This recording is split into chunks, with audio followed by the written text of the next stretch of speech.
Testing. Testing.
So prior to us coming back to order, I'd like to refer anyone who will require translation services this evening to Ms. Paula Valbuena at the podium. Thank you, President Brown. Buenas tardes, habla Paula Valbuena. Si necesita servicios de interpretación al español, por favor llame al 1805-324-7680 e ingrese el código de acceso 639-596-902 más la tecla numeral. Este es un número totalmente gratis. Nuevamente, llame al número de teléfono 1805-324-7680 e ingrese el código de acceso 639-596-902 más la tecla numeral. También puede acceder a estas instrucciones en nuestro sitio web en mcs4kids.com, dirigiéndose a la parte inferior de la página en Quick Links y haciendo clic en Board Agendas para ir a la agenda de esta noche, o si no, estaré atrás para colaborarles. Gracias. Thank you. Thank you, Ms. Valbuena. Welcome to Modesto City Schools' regular board meeting of December 11th, 2023. This meeting is now called to order. Need to report out from our closed session. In closed session, the board adopted a resolution, two resolutions to initiate disciplinary action against certificated employees. The vote on each of those matters was as follow.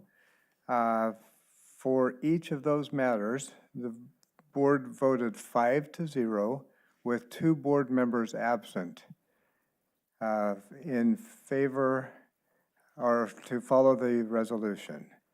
And also in closed session, the board adopted a resolution to initiate disciplinary action. Now, help me, Dr. Noguchi. So the second was also to pass a resolution with the vote of 6-0 that's with right. 1 being absent. I'm sorry. So I misstated that. There were 2 actions taken. The first one, the board voted 5-0 with 2 absent. In the second, there was a vote of 6-0 with 1 board member absent. Okay, thank you. It's always confusing with our report out. We will need to take roll call this evening, so I'm going to conduct that. First, our student board representative, Jifa Akwaye. Present. And Trustee Daly. Present. Trustee Lopez. Present. Trustee Maestas. Present. Trustee Marks. Present. Trustee Mejia is not here, but is going to be joining us at a later time tonight. Vice President Irvin. Present. And I'm President Brown. I am also here. Okay, so the record will reflect that we do have a quorum and can proceed with the meeting. I'd like to request that you all stand and join us for a moment of silence.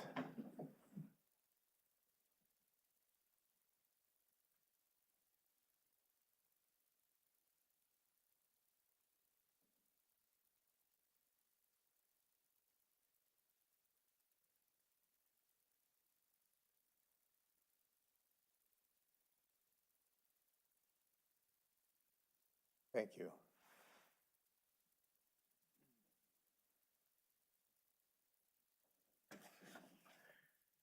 Good evening, everyone. This open session meeting of the Board of Trustees is being live streamed at the direction of the board. The live stream is available on the district's website, and the recordings will be available for viewing the day after the board meeting. Modesto City Schools has provided an opportunity for the public to provide comments. My tongue's twisted today, sorry. It is outlined on the agenda. The public has been given an opportunity to call in and leave a voicemail, send us a comment via email, or appear in person before the board.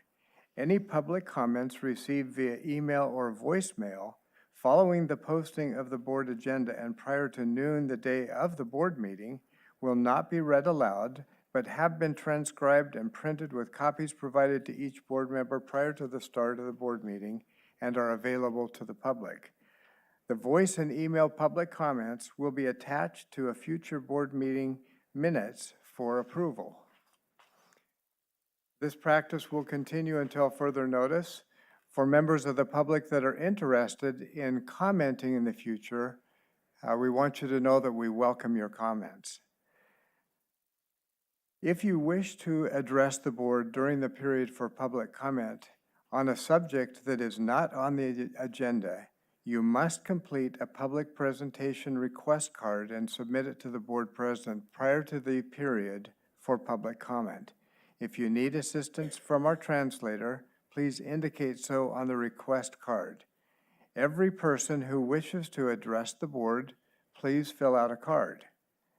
You will find the cards in the lobby, and you can hand your comment card to Ms. Chambers in the back of the room. Ms. Chambers? All right, thank you.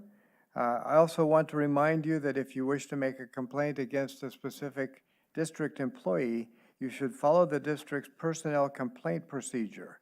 Copies of that procedure are available in the lobby, as are copies of the agenda, which outline the procedures we will be observing during the period for public comment. The right to address the board does not exempt a speaker from any potential liability for defamation. So if you plan to speak on a topic this evening, please fill out a card now, as no cards will be accepted after the period for public comment has begun. And as always, the maximum time for any one speaker is 3 minutes, for a total maximum time for public comment of 30 minutes.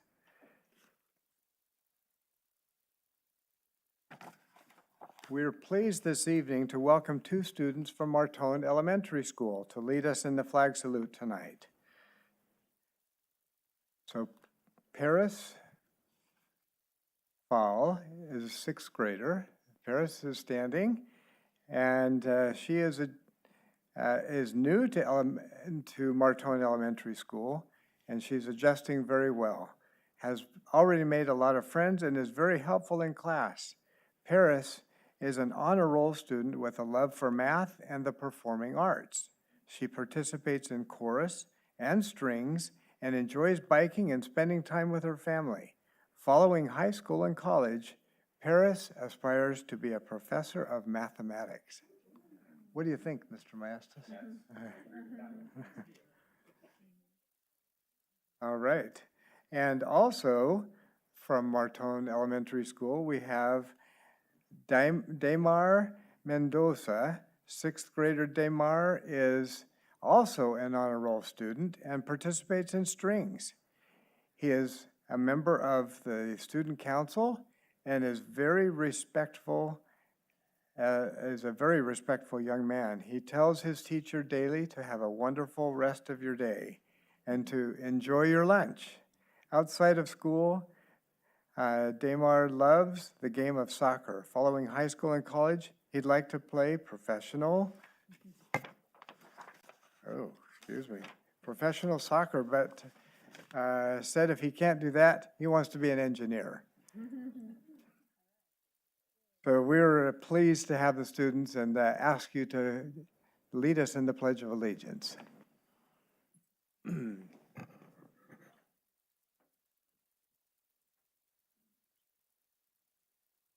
Put your right hand over your heart. Ready, begin. I pledge of allegiance to the flag of the United States of America and to the republic for which it stands, one nation, under God, indivisible, with liberty and justice for all.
So now I'm pleased to turn the mic over to Dr. Noguchi for her welcome and announcements. Wonderful, thank you, thank you. And thank you all for your interest in Modesto City Schools. I'm going to keep it short and sweet today because I know we have a really long meeting ahead of us. A few things that I want to share. First, I want to wish everybody a happy holiday season and encourage everyone to take time for yourself, your family, your friends. Try to figure out a way to disengage and just have some fun, and see you guys back here mid-January. I think January 17th is our next board meeting. Secondly, I want to give a heartfelt thank you to the current president of CSEA, Carol Serpa, who is going to be retiring at the very beginning of this year, the end of December. Thank you. I want to personally thank her. Years of service here in Modesto City Schools, but for me personally, this last year, it's been absolutely a delight working with you as you work to really ensure that CSEA membership have the support that they need. So thank you for your time, and enjoy all that bowling and all that time off. And I'm sure I will be seeing you sometime in January and February. Next, I would like to welcome the newly elected CSEA President, Fawn Peterson. The team looks forward to working with you. You have a tough act to follow, but I'm sure that you're up for the challenge, so welcome. So with that, everyone enjoy your winter break, and I'm going to turn it back over to you, President Brown. All right, thank you. And now we have the opportunity to hear board member reports. Do we have any board members who would like to share reports this evening? And I see that some board members have weighed in, and Trustee Maestas, you were the fastest. Quick draw, all right. So I know all of us are going to talk a little bit about the CSBA, the conference that we were able to attend last week. Wonderful conference, San Francisco. I just want to highlight a couple of things that I learned to bring back to our communities. One thing I learned was that we are doing amazing work here in Modesto City, better than some of the sessions that I went to. I was often in a session where I was going, well, you know, I think our numbers are better than those numbers.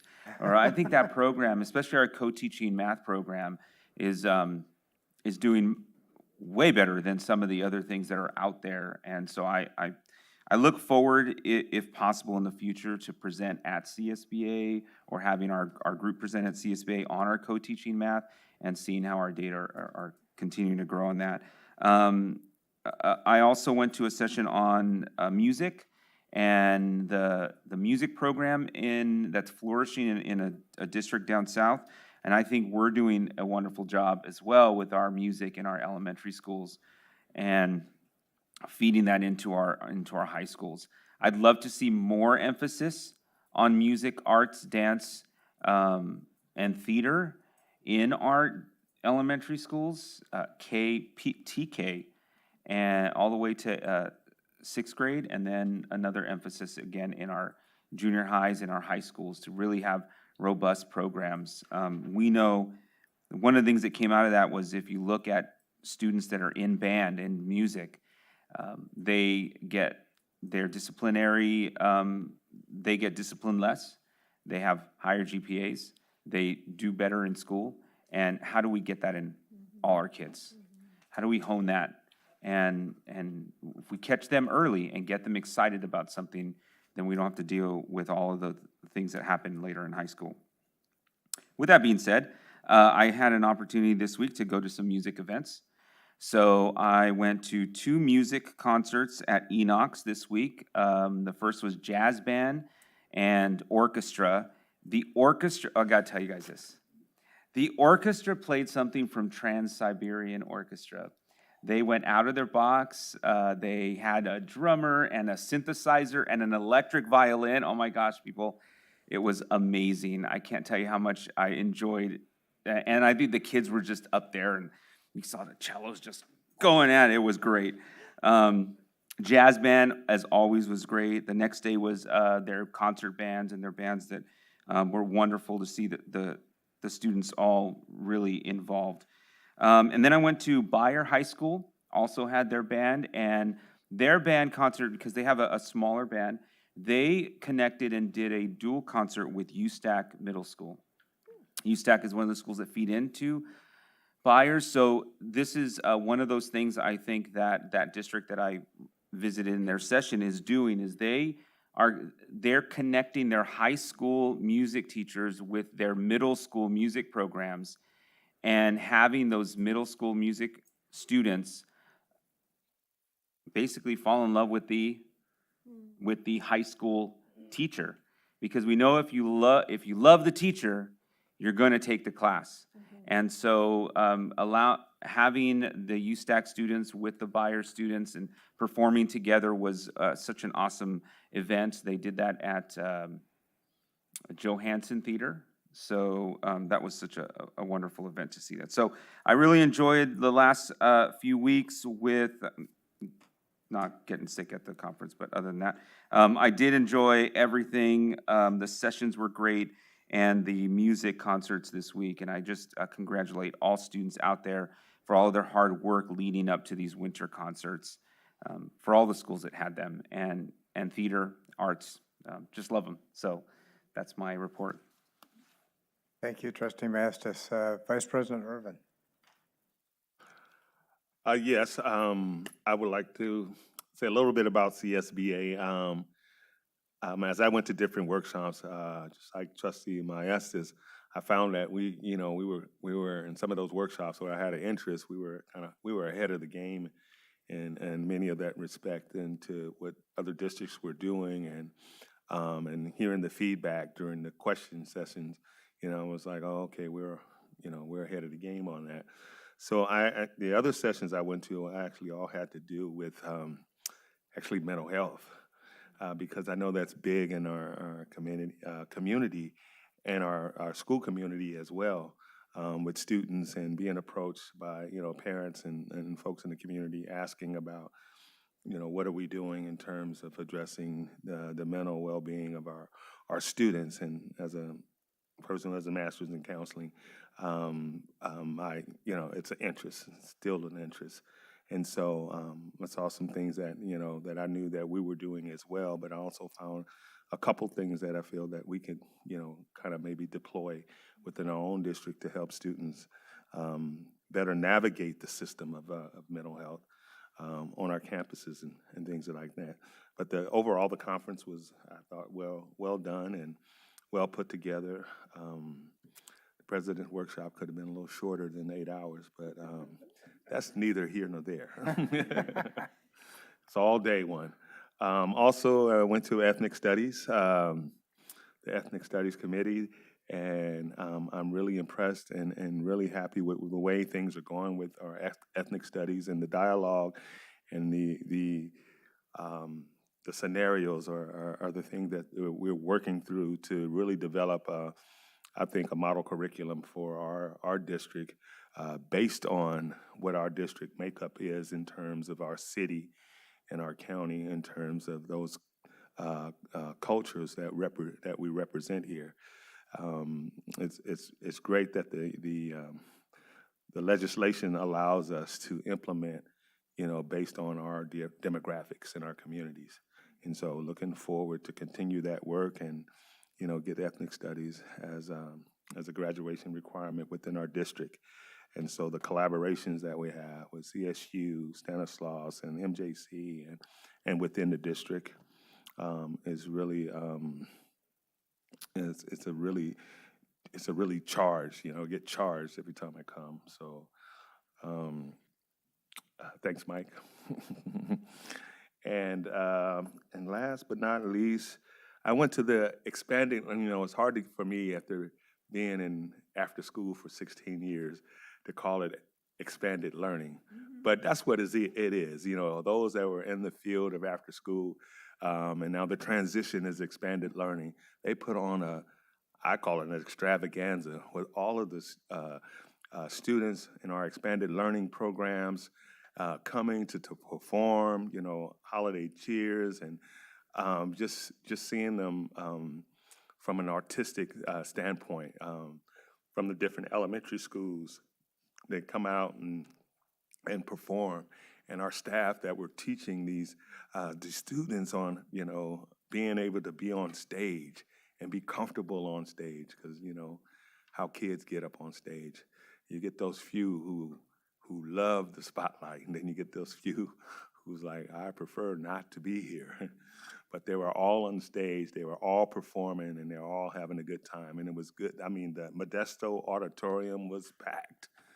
I actually sat up in the nosebleed section because it was just so many people there, which, I mean, I didn't mind. It's still a wonderful view from up there, but it was really good to see our programs teaching our kids to flourish in the arts, and it was just a sight to see all the parents there and cheering, and brothers and sisters and uncles and cousins and grandparents. So that's my report. Thank you. Thank you, Vice President Irvin. Trustee Marks. Yes, thank you. I also attended the Ethnic Studies course with Trustee Irvin, and I just wanted to share that it has been really great, and our student rep, Jifa, she's been great to give the viewpoint of students in the committee, and just to be able to have that discussion and dialogue. This last week, we discussed civil discussions. So how can teachers incorporate that into a classroom as we have these new discussions that we're going to have? And then after they piloted one course, just a couple of end conclusion surveys. One was 92% of the students said the lessons were clear, so that was helpful. And then 85% of the students said that during the lesson, they were able to connect to something else that they have learned in the past, either in school, or outside of school. So that was helpful too, just to see where the students were at that have been in these classes that we're piloting, to just kind of monitor and tweak for when we get them ready for the full rollout. And then the other one, I also attended the Delegate Assembly, which is the governing group that lobbies or puts forth what we want to lobby on in Sacramento for education. And so in that, we voted in new leadership, new president, and our vice president and president-elect were voted in. And then I also went to, they had us break out, so there's about 300 of us that represent all the school boards in California, and so we break out into different sections, or sessions, and ours was on mental health this time, because that's such a great topic for all of us in schools, and just talked about how other schools are dealing with students in crisis, and what kind of behavior changes are they dealing with? What's their staff doing? How are they retraining their staff? And some of the really difficult, just mental health issues that students are facing in this time that they're in. And so how can we as school districts respond better? And just hearing some great ideas. I shared that we have a great partnership with Center for Human Services. We appreciate that they come in, and we have counselors that are available to our students. I was surprised how many schools don't have opportunities for that. And so that was new for me to learn. And then lastly, I attended the SAPFA, which is the Salida Area Public Facilities Financing Agency, and that's Melrose for collecting taxes in the Salida area for their fire and, and sanitary and schools. And just how in 2011, we voted that we're going to end that tax. And that tax will be ending in around 2028. So the homeowners there will no longer be paying on that Melrose tax. So that's kind of we've had some interesting board meetings before that and how that was going to roll out. So we'll see. And we had a good report of where we are and with our interest rate and how low it is. So it's been really good for us as a school district being involved in that Melrose tax. And so it's helped the homeowners, the people in the sanitary department, and the firefighters. So it's been really good. That's it. Well, thank you, Trustee Marks. Trustee Daly. So I want to agree with Dr. Noguchi. I hope everybody has a blessed holiday season. I do want to acknowledge that starting at dusk this evening was the 5th night of Hanukkah. And so happy Hanukkah for those who celebrate that. I also attended the CSBA conference, and it was nice that I had an all-day orientation for new board trustees. And it was nice to know that a lot of the new board trustees kind of agreed that the first year is like drinking through a fire hose. So it was really interesting. There was a lot of things that I was able to connect to, and then a lot of things that I was like, oh, now that makes so much more sense when it was explained on kind of a different level. So that was a blessing. Most of my breakout sessions were probably spent in the mental health sessions. Really amazing. A lot of what we already do with Center for Human Services is something that a lot of other schools have to implement their own programs. And so it was nice to have such a strong community organization that can come in and partner with us and be able to express that and explain how we do those things. Budget was another one that I went to because I'm not fabulous on that area. So that one was really interesting. It gave me a lot of insight, and I'm excited actually to see tonight's interim budget because hopefully I will understand that a little bit more. In the community here, I was actually able to attend with Johansson High Band, the Takeover Airport District, Takeover the Neighborhood. We had a little hitch in transportation. However, the band students really wanted to actually go through the neighborhood. And so we waited and waited for them to arrive, and it was absolutely worth the wait. Everybody was excited out there on the sidewalks, filming, yelling, singing along with us. It was a wonderful time, and the community stepping up to do that, I think, was great. That was probably the highlight of the last couple of weeks. Thank you. Thank you, Trustee Daly. Trustee Lopez. Well, good evening, everyone. So glad to be here with all you. I'll echo the sentiment. We want to wish you happy holidays. Hopefully, you take some time for yourself. You ponder what this time is centered around, whatever that means to your family and to those closest to you. I guess I would have to also echo that I'm glad to see the work that we've been doing here at the district. I really focused on at the CSBA, a lot of the community engagement and partnership workshops. And, I remember sitting in some of those the first couple of years thinking we want to be there someday. And now seeing, I think we're there, or I think we're doing better than they are. So it's glad to see that. I want to give a shout out to Russ. One of my workshops ended early, so I got to step in to see his workshop on cybersecurity.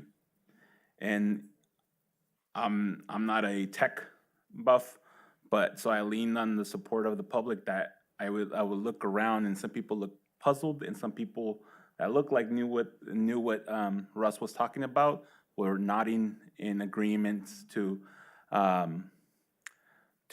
what he was saying. And then afterwards, I got to experience something I don't really experience. There was a lot of tech buffs in the room, and they all went up to Russ like he was some sort of rock star. So that was cool to see, which means that we're also doing really good in our tech support. So back here at home, a couple days ago, I went to the last Friday. I went to the South Modesto Business United toy drive, where they're giving toys to our community, having them take pictures with Santa, providing some clothing, and a couple of grocery bags full of groceries. So that was really cool to be a part of. Giving out some toys. It was a great turnout, and I know they do a lot of good work in the community. So I want to commend them on that. And that is my report for this evening. Thank you. Well, I'm honored to report also from the CSBA conference. Cindy, you and I have both attended more than 20 of those, and you've beat me by a few. But this one was a little different for me. I didn't find too much that was on the new front for me, though I was looking for new ideas and new opportunities. And I did find one. Mr. Rich, I'll need to sit down with you and talk to you about a program called I Imagine that I'd love for us to explore and see if we can't implement some of what they're doing. And they're approaching technology, STEAM, and workplace readiness in the elementary schools to help prepare students for the workplace. And with a whole new perspective that's coming from the workplace itself as to what they expect their students to be able to bring to the workforce that the existing graduates are not able to do. So love to have an opportunity to go visit that. It's in San Luis Obispo, and they would welcome us to come and see what it is that they're doing. So Mr. Rich, I'll have a conversation with you and share the information and the contacts, and let's see if we can take a trip down to San Luis Obispo and learn what they're doing. One thing that I appreciate, and I'm hearing the same thread from all of the fellow board members, is this conference in particular was one that allowed us to do a lot of self-introspection and look at where we are compared to the things that we were learning. And it feels so good to be where we are, knowing that we are a board that knows how to work together. We've learned what teamwork as a board can accomplish, and we have been able to make some great strides. And it's really nice to feel that that feel of confidence, knowing that we can do great things together as a governance team. And so that was the most important feeling that I took away. And Russ, yes, I attended your session also, and you were the recognized leader in the industry, and all other districts are jealous that we have you, and thanks for being here. So great conference, and it's a nice time for us to be together as a board and be able to get to know each other better, and that's always one of the big takeaways from that conference as well. So thank you, board members, for your reports. And now we get to come to the fun part of the meeting, and I get to turn the microphone over to Mrs. Sharokina Shams, our CCO. Thank you, President Brown. Good evening, board trustees, Superintendent Dr. Noguchi, and our MCS family, staff, and community who are here tonight. Thank you so much for joining us during such a busy week. We are getting very close to the holidays, so we know it's a busy time for everybody, and it's great to see a crowd here tonight. It is one of our favorite times of the meeting when we get to recognize our students, teachers, and staff for all of their hard work during the first half of the school year. And tonight we get to celebrate an outstanding scholar, and that's Enoch's High School junior Estudio Valencia for the character trait Perseverance. Here to tell us a little bit more about Estudio's nomination is assistant water polo coach Carrie Housewright. They are also joined by Enoch's principal, Justin Woodbridge. Let's have all three of you come up to the front of the room and face the audience while Ms. Housewright says a few words about Estudio, and then we'll take your picture next to the wall.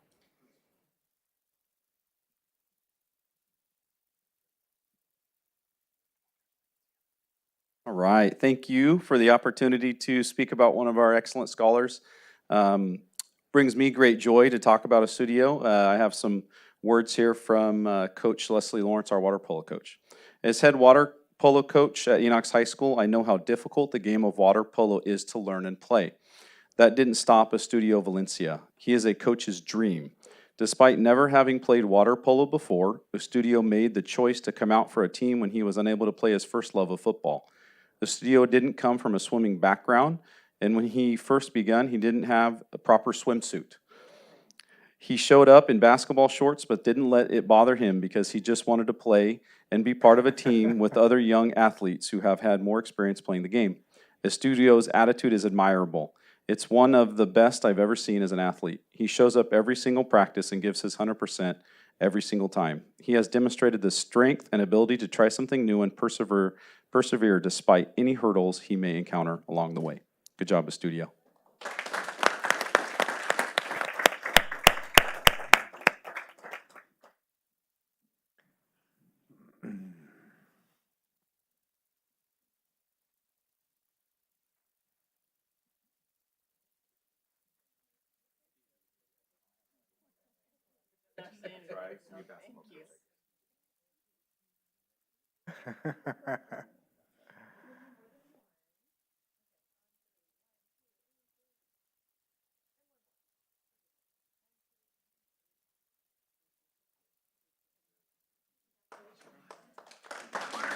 Congratulations, Studio.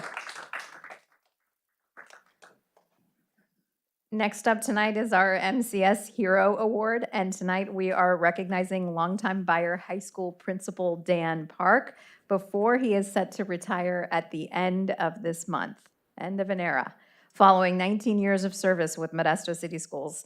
Dan's joining us at the front of the room, along with Bayer High Athletic Director Eric Courgette, who's going to tell us more about why he nominated Dan as an MCS Hero.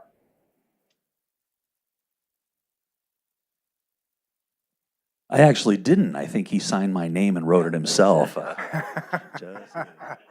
I thought about singing, Wind Beneath My Wings, but I don't think any of us want to see Mr. Park sobbing.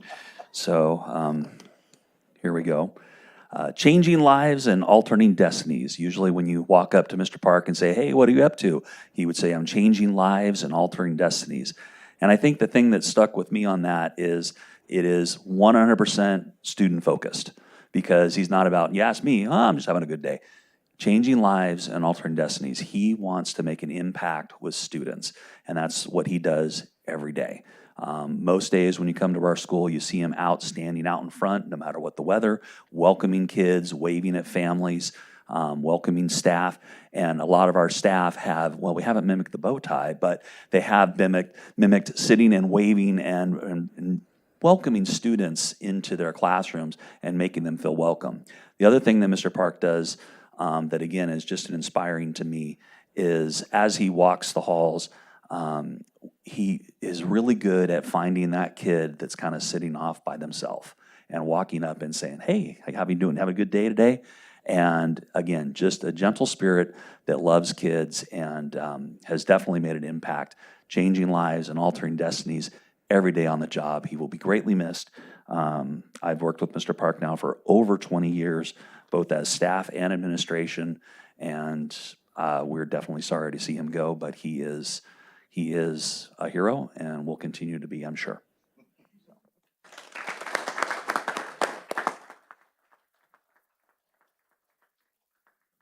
I think there's more than just one or two people who want a picture with you, and notice the number of them wearing a bow tie.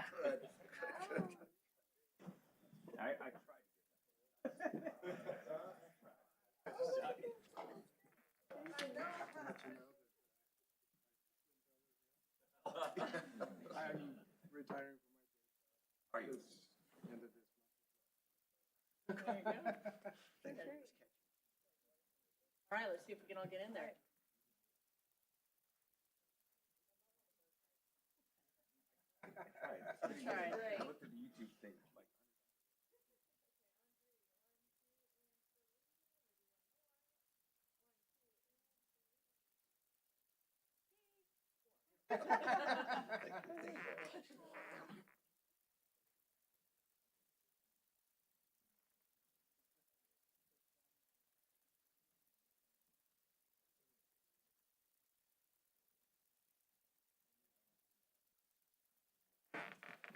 Congratulations, Mr. Park, and thank you for your service.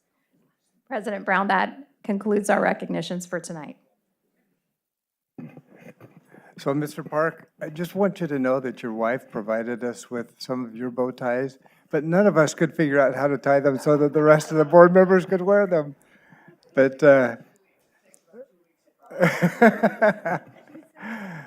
so thank you for your service, and we will definitely miss you. The kids will miss you. They've all been telling me that they're sorry to see you go, and I'm sure they'll tell you as well. So thank you.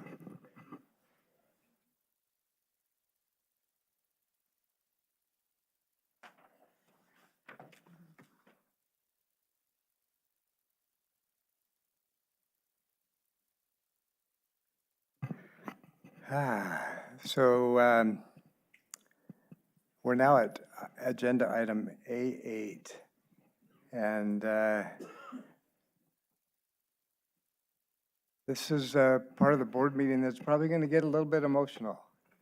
And I'm going to apologize in advance, but it's just who I am, sorry. We're going to move into our board reorganization. But before we do, I'm going to share a few comments and let you know that I've thoroughly enjoyed serving as the board president. I've been nervous about every agenda that we've gone through, and I apologize for all the mistakes I've made, mispronunciation of names, whatever. But I am proud that I've had that opportunity to serve as board president this past year. When I look at serving on the board, I do it not because I've been elected. I do it because I feel it's a calling. And what I love about this board is that I feel that same dedication from everyone who serves on the board. This is a higher level of service than just community service. I feel like we have a God-given gift to serve and look after the needs of our students. And I feel it in our meetings that we're able to focus on the needs of those kids, the things that they need most. I appreciate that we are able to keep in our sights and work hard to do our best to meet their needs. We know that we fall short in many areas, and there are things that we wish we could accomplish that we haven't been able to figure out quite yet. But we're not going to give up. We're going to work hard. And gosh, I love who we are. I love what we have accomplished. And I love that we have our sights set on things even greater because our kids are worth it.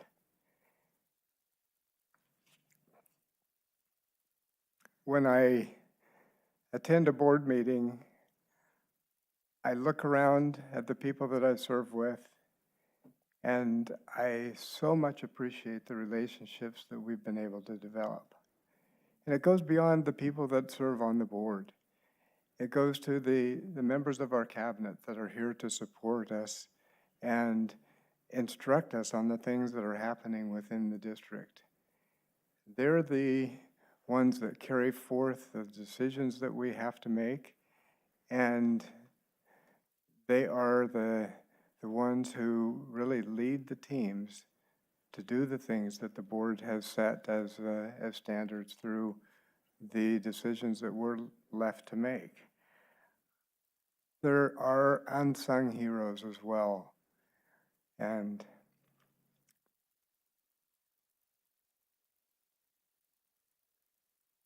I want to thank Cheryl for being here tonight. Cheryl, you represent the unsung heroes for those of us that are at the podium, at the dais. We're here for many hours, and we appreciate the support of spouses and partners and family members who allow us to be able to be here and carry on at home so that we can be here. So thank you. I want to thank our governance team. Dr. Noguchi, you have a gift of leadership, and we thank you for bringing it to Modesto. You've been able to pull together the entire Modesto City Schools team and help us focus on working towards the same direction at the same time. You have done amazing things with us, and as a governance team, we work together closely with you, and we appreciate the leadership that you bring. Now, as I look at each one of the board members, I see people from our community with varying interests, professional focus. No two of us are very much alike because of the experience that we have that we bring to the table. And that has become not anything that becomes a problem. It is more of a strength because we're able to see things from multiple viewpoints and work together with those viewpoints for a common good and accomplish great things. So I could go on about each one of you, and I will just briefly. Trustee Daly, welcome. I hope you feel like you're at home. We love and appreciate your focus on the emotional and mental health of our students, and your education and your professional focus allows you to have a perspective that we need and appreciate as a board. Love the fact that you are anxious to learn and to grow with us and become one of us, and glad to see you at the conference, just going at it constantly with new, fresh energy, learning, and you're going great places as a board member. Thank you. Trustee Maestas, where would we be without your math focus? His focus on data and his experience as a math instructor and now a leader of instructors in another district is phenomenal. And we appreciate the fact that you have kids in the district and that your focus is on their best interest and the best interest of everyone around them. So thank you. Vice President Irvin, I am so honored to be sitting beside you, and I appreciate so much your experience, both from within the district and within the community, and how timely it is that we're able to do so much with ethnic studies and bring diversity to the forefront where it needs to be.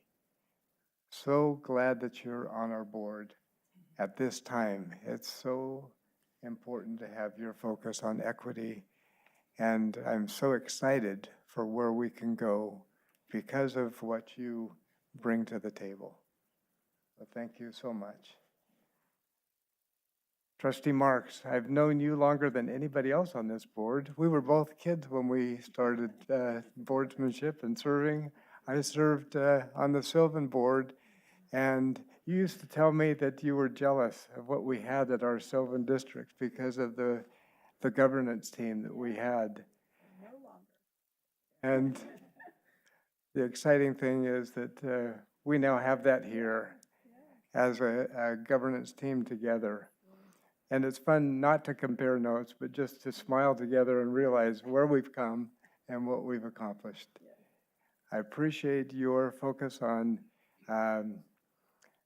once again, also on the diversity and equity. You've worked long and hard for many years in helping to organize things that have brought this to the forefront and allowed us to make decisions with our community as partners in all of those decisions. So thank you.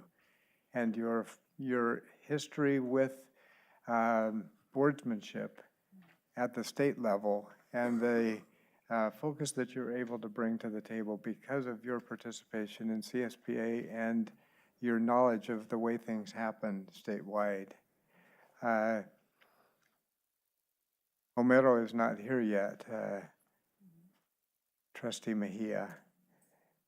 He brings a community focus with his students and all that he's done, his work in education, and brings so much from a compassion viewpoint to the table. Trustee Lopez, it's been so much fun to work with you and start in the district just ahead of you and be able to act as your mentor through the process of becoming a board member and to see the leadership that you've taken on. I really love and appreciate you for your focus and your commitment to the community, and love to see the growth that you're making in your own career and all that you've done for the district. And Jifa, as a student board representative, you're a bright, shining star.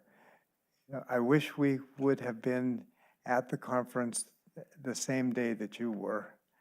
The student board representatives went a day early this year, rather than they, in the past, have always been there on Friday, and it's always fun to look out and say, she's ours. We didn't get to do that this time, but we knew you were there. We appreciate so much your voice, reflecting the voices of 30,000 students on this board. We look to you for your guidance, and we appreciate your insight and your knowledge beyond years that allows you to share with us the needs from the student perspective. I don't know where we would be without you, and we thank you and appreciate the fact that you are able to give a unique voice to the important work of equity right now.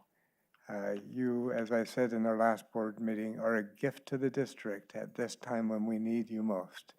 And thank you for being here with us. I have to admit, tonight I was just as nervous starting a meeting as I was the first time. That part never goes away.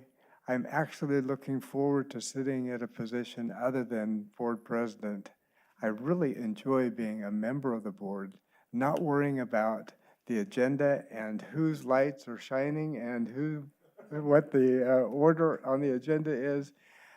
I love just listening and focusing as a board member so that I can give careful consideration. And I feel sometimes when you're leading the meeting, you miss the details because you're so worried about the process. So I'm anxious to now step away and allow someone else to take the turn. And I'm glad that we have such a strong board where each of us are capable to sit in this seat as board president, and look forward to supporting each one of you as it's your turn. Once again, I love who we are. I love what we've done. I love what we have potential of accomplishing. And I love that we have learned to work together as a team. And thank you very much.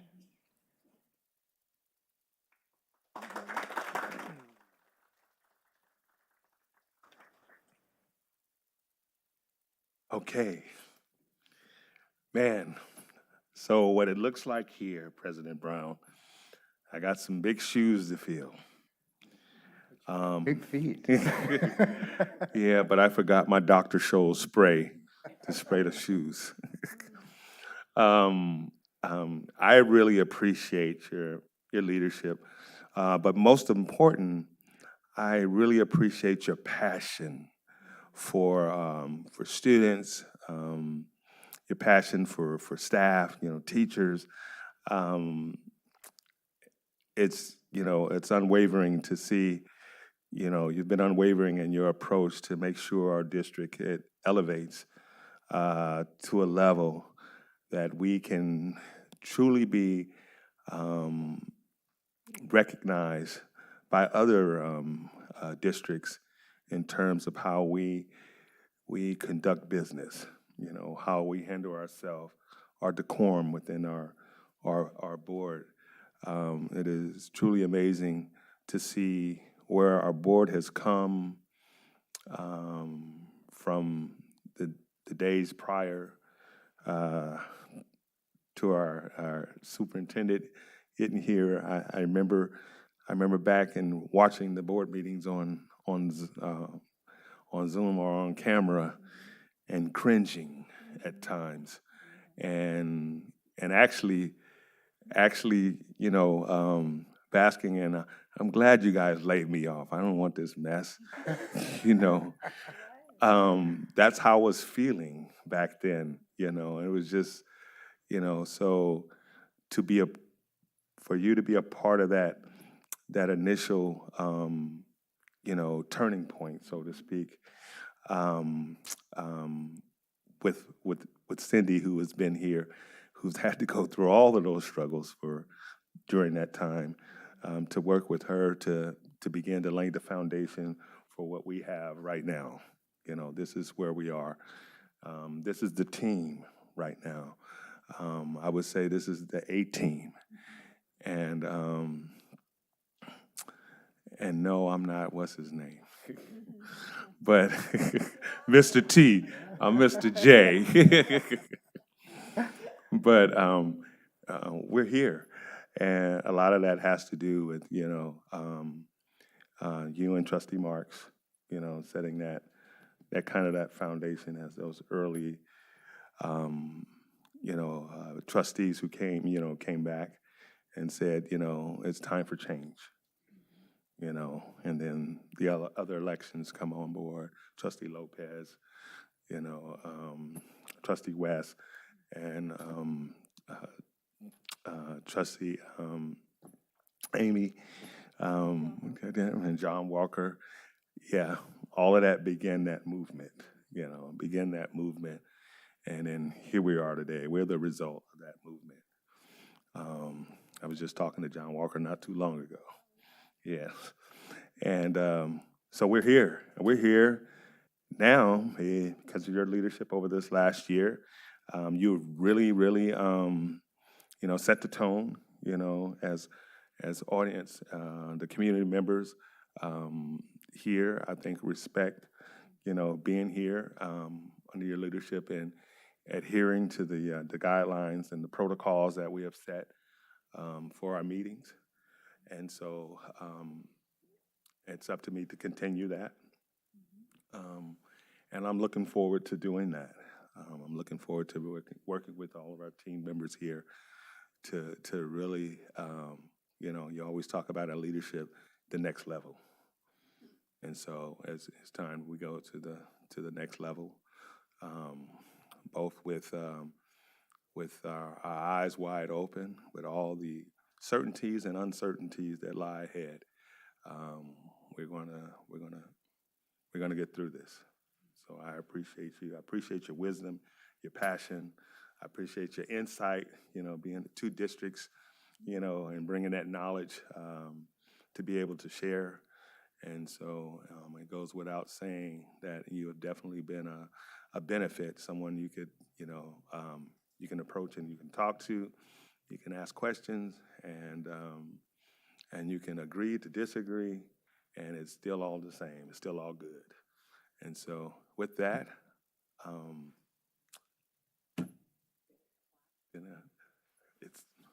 where is it? Down below. Is that a movie with Steven Seagal? Down below?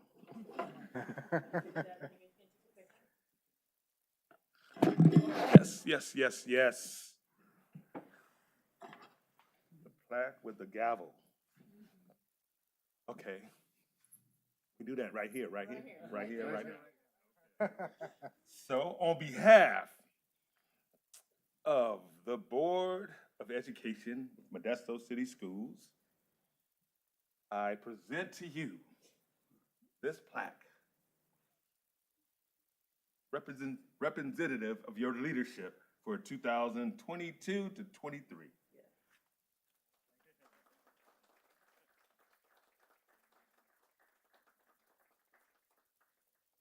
Thank you. Yes, you're welcome.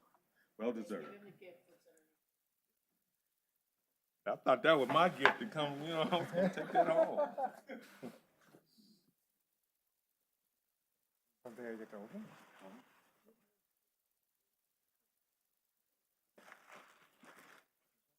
Oh, is this something? Oh, okay. Put your plaque back in there. I think this is my gift. Thank you very much. It? Okay, and so with that being said, other board members who would like to say a few words, given the time, a few words. Trustee Lopez? I'll start it off. Trustee Brown, I'm President Brown. I mean, I think when I think of your leadership, 3 words come to mind: elegance, wisdom, and mendable. We talk about the work that this group has done, but I think in all of it, we can see your work and we can see your leadership. Often, this year, by default, you had to be the person speaking last, but on a day-to-day basis, that is you, because I think that because of your wisdom and your elegance of your leadership, you wait to the end because you want to hear everyone. You really care about hearing what we all have to say, and then you do your famous hand movement, and you impart wisdom, and you really bring together everyone's thoughts and opinion, and you make it look so effortlessly. But I know that it really comes from the heart. So, with your tenure as president, you really brought that somberness and that wisdom to this body. You really elevated the boardroom to be full of wisdom, to bring that thought and that pause to our work, so that when we executed, it felt right, and it felt right at time. So thank you for your leadership. As I mentioned last year, it was great to have you as a vice president, but it was even better to have you as a president. So thank you for your leadership, and I hope you sit close to us over here, because before you were up there, I would sit next to you, so I really got a lot of insight. So I'm looking forward to that again.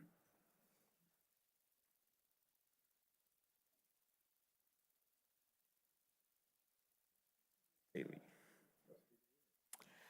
So I started on the board basically a year ago today. This was the first meeting that I was introduced to. So I do not have a ton of knowledge about President Lopez when he was president. However, the last year, I'm another one of those emotional people. So the last year working with you, President Brown, has been really, you do have big shoes to fill, because they have been amazing. The first really sit down that I had with you was where you and Dr. Noguchi handed me this very large binder and said, "Here, learn." And it wasn't a forceful thing. It was very much a caring, like, we want to bring you into the team. And right from the beginning, right from that moment, that's exactly what it felt. And so I greatly appreciate your leadership, and obviously Dr. Noguchi's as well, but your leadership in mending that and molding that together. And I appreciate Trustee Lopez's words for you. Those were really, I think, spot on. I appreciate you. It's been a great year.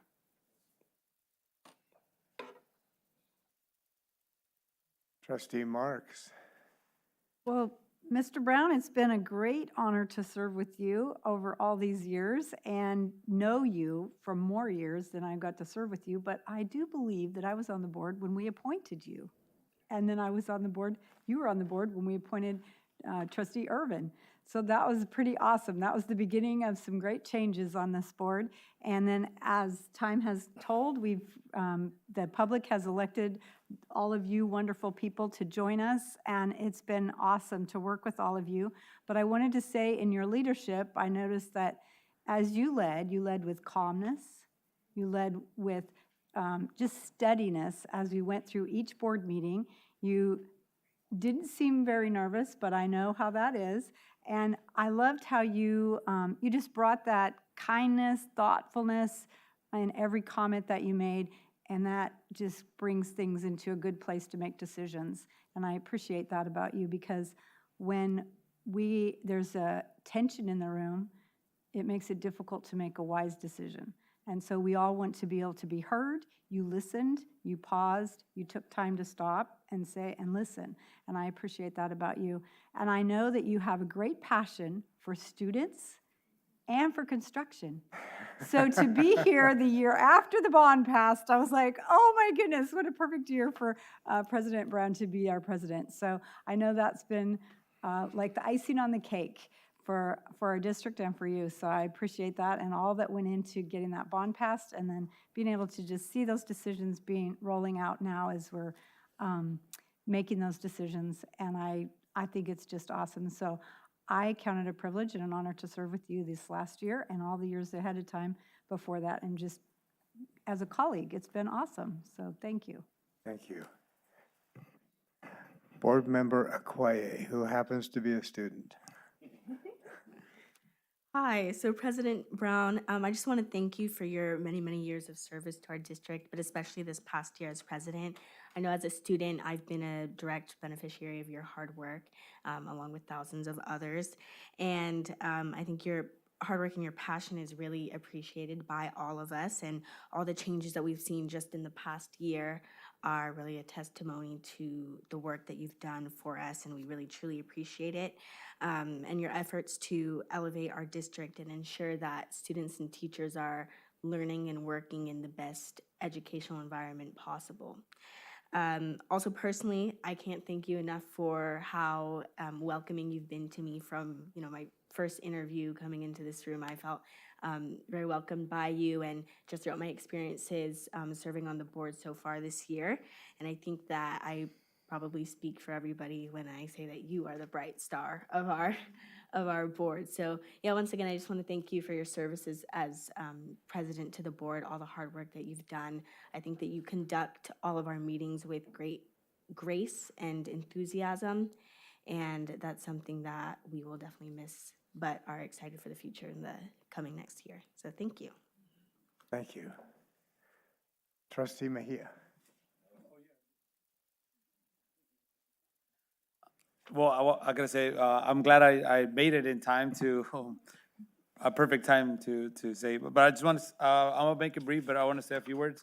I remember our first bond, and I remember as a citizen, I was part of that, but I just saw your passion. I know you would carry like this huge binder with you at all times, and I'm like, and I saw you just passion coming through.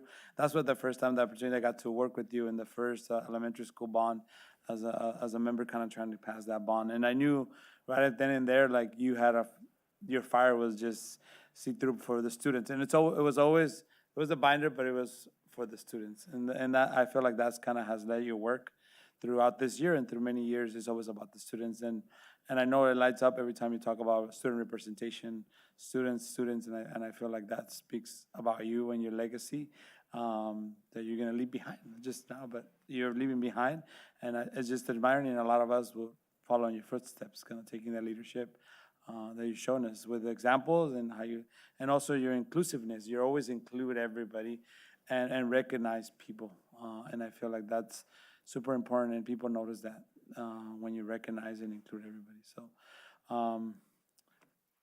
we'll continue to work together, and this is just a little sidestep, right? But we're just thankful for your leadership this year, and then we look forward to working with you in the many years to come. Thank you. Thank you.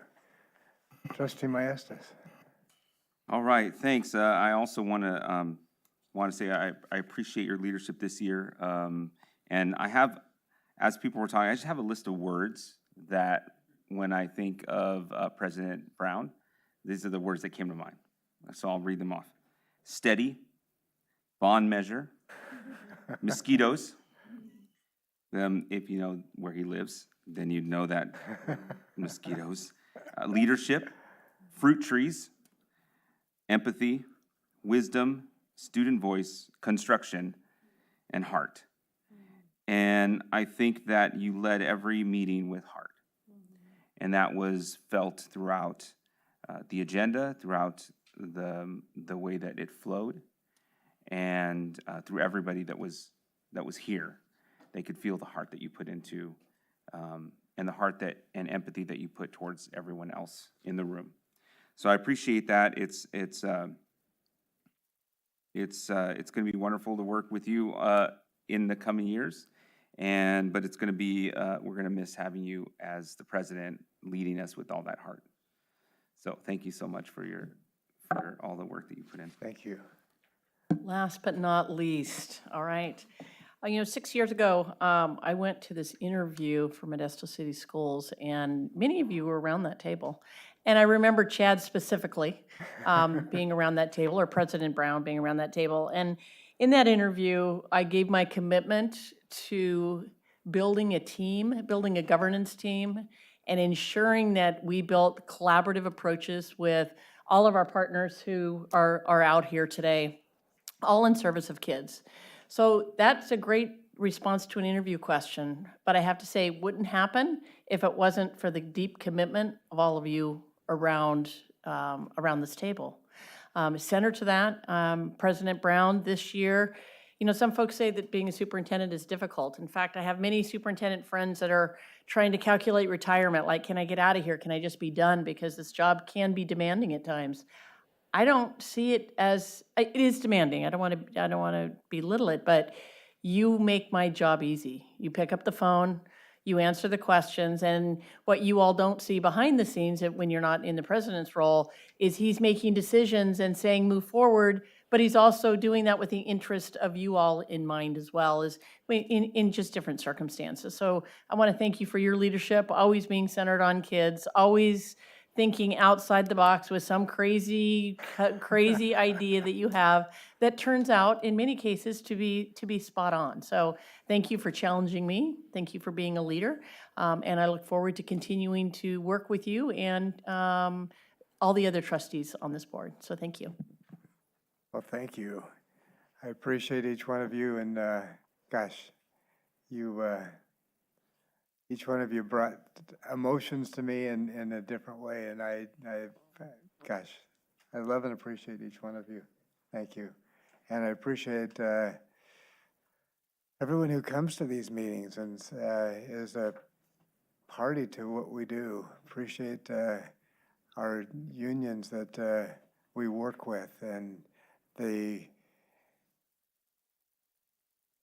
focus that we're able to put on students together with you, knowing that our teachers are the ones leading every class and carrying out the goals and all the expectations that we place on you from the board and our classified staff for supporting those same students in everything that they do, from the moment they leave their homes till the moment that they're back again. Our classified staff are addressing their needs, and gosh, we are an amazing team, and appreciate everybody. Well, it's time now to begin the selection of our new board president and vice president. And then we're going to do some musical chairs up here and switch seats. And I'm looking forward to turning this meeting over to a new president. So with that in mind, do we have a nomination for president of the board? I nominate Trustee Irvin for president of the board. Do I hear a second? I second. Do I hear an acceptance? That you shall, yes. Okay, then it's safe to vote. Those in favor? Aye. There's no room for opposition if everyone is in favor. That was unanimous. Let's see, I have one last thing I get to do before I give you the chair, John. Do we also have a nomination for vice president of the board? Second. So we have a nomination by Trustee Mejia for and second by trustee Marks. Would you consider accepting that? I accept, yes. Okay, and do we have a vote? Those in favor? Aye. Once again, unanimous. So, time to shift our places, so I guess, I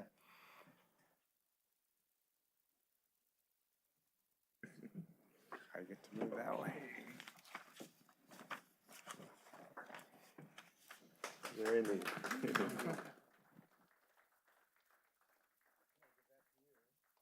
Hope you can pronounce that name.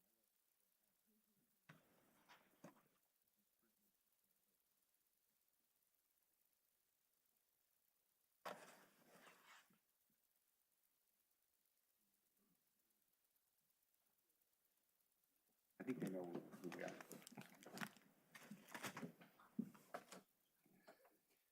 Kind of weird. Yeah.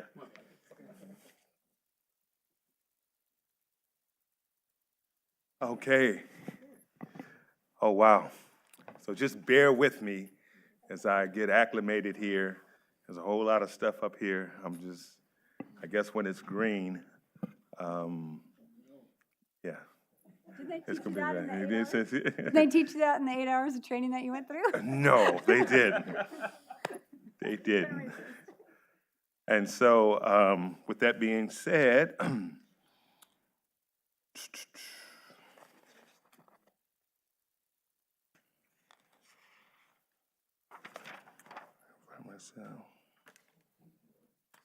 switch seats. So now we're going to go into selection of the board representatives on the various committees that we have available. And so we're going to start with selection of the board representative, one, to serve on the county committee on school district organization. This committee usually meets once a year at the trustee dinner, currently held by trustee Maestas. Do I have a nomination for the county committee on school district organization?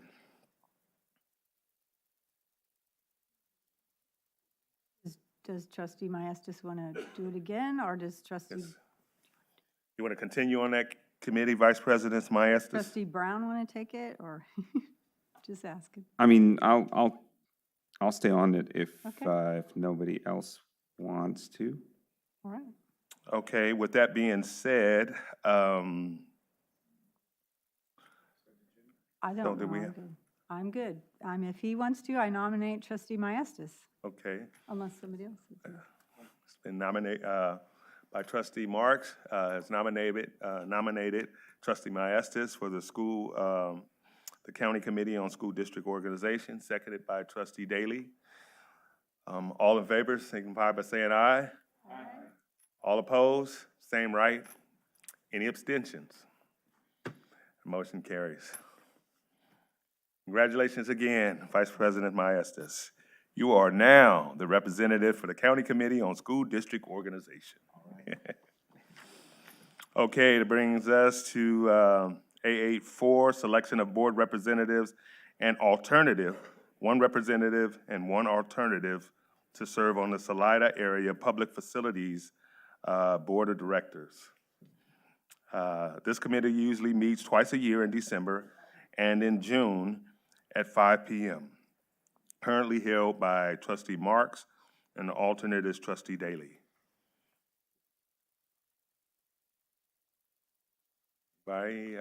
Trustee Marks, you gonna continue?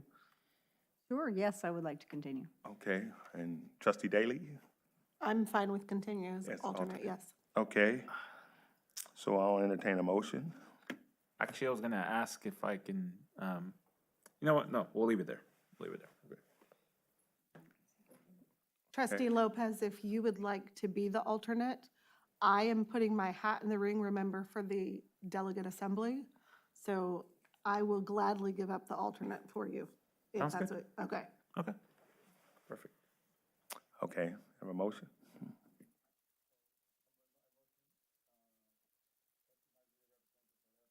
Escuelas Financing Board of Directors, and the alternate be, Board, Trustee Lopez. Okay, it's been motioned by trustee Mejia that trustee Marks be the representative on the county, on the board of directors for the Salida Area Public Facilities, and that trustee Lopez be the one alternate.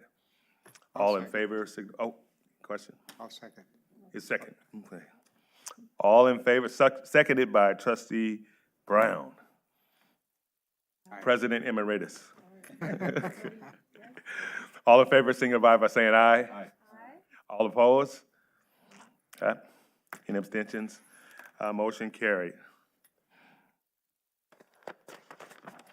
Okay, it brings us to 885, selection of board representatives 2 and alternates 2 to serve on the School Infrastructure Financing Agency, CIFA Board of Directors. This committee usually meets 3 times a year in May, August, and December at 5:30 p.m., currently held by trustees Irvin and Maestas, and alternates Daly and Lopez. I want to serve, continue to serve. I'm currently this is just for CIFA. Yes. Okay.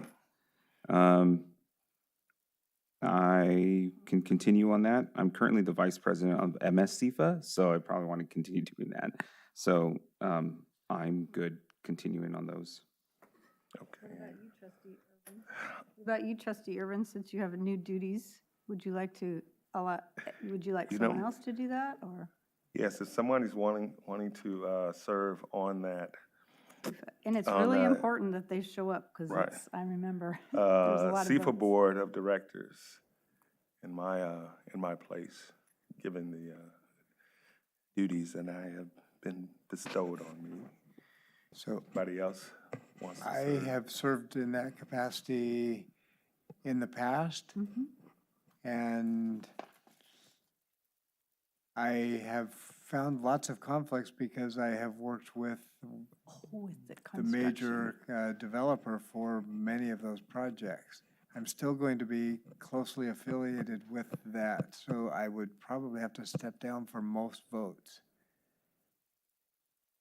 So that becomes a problem.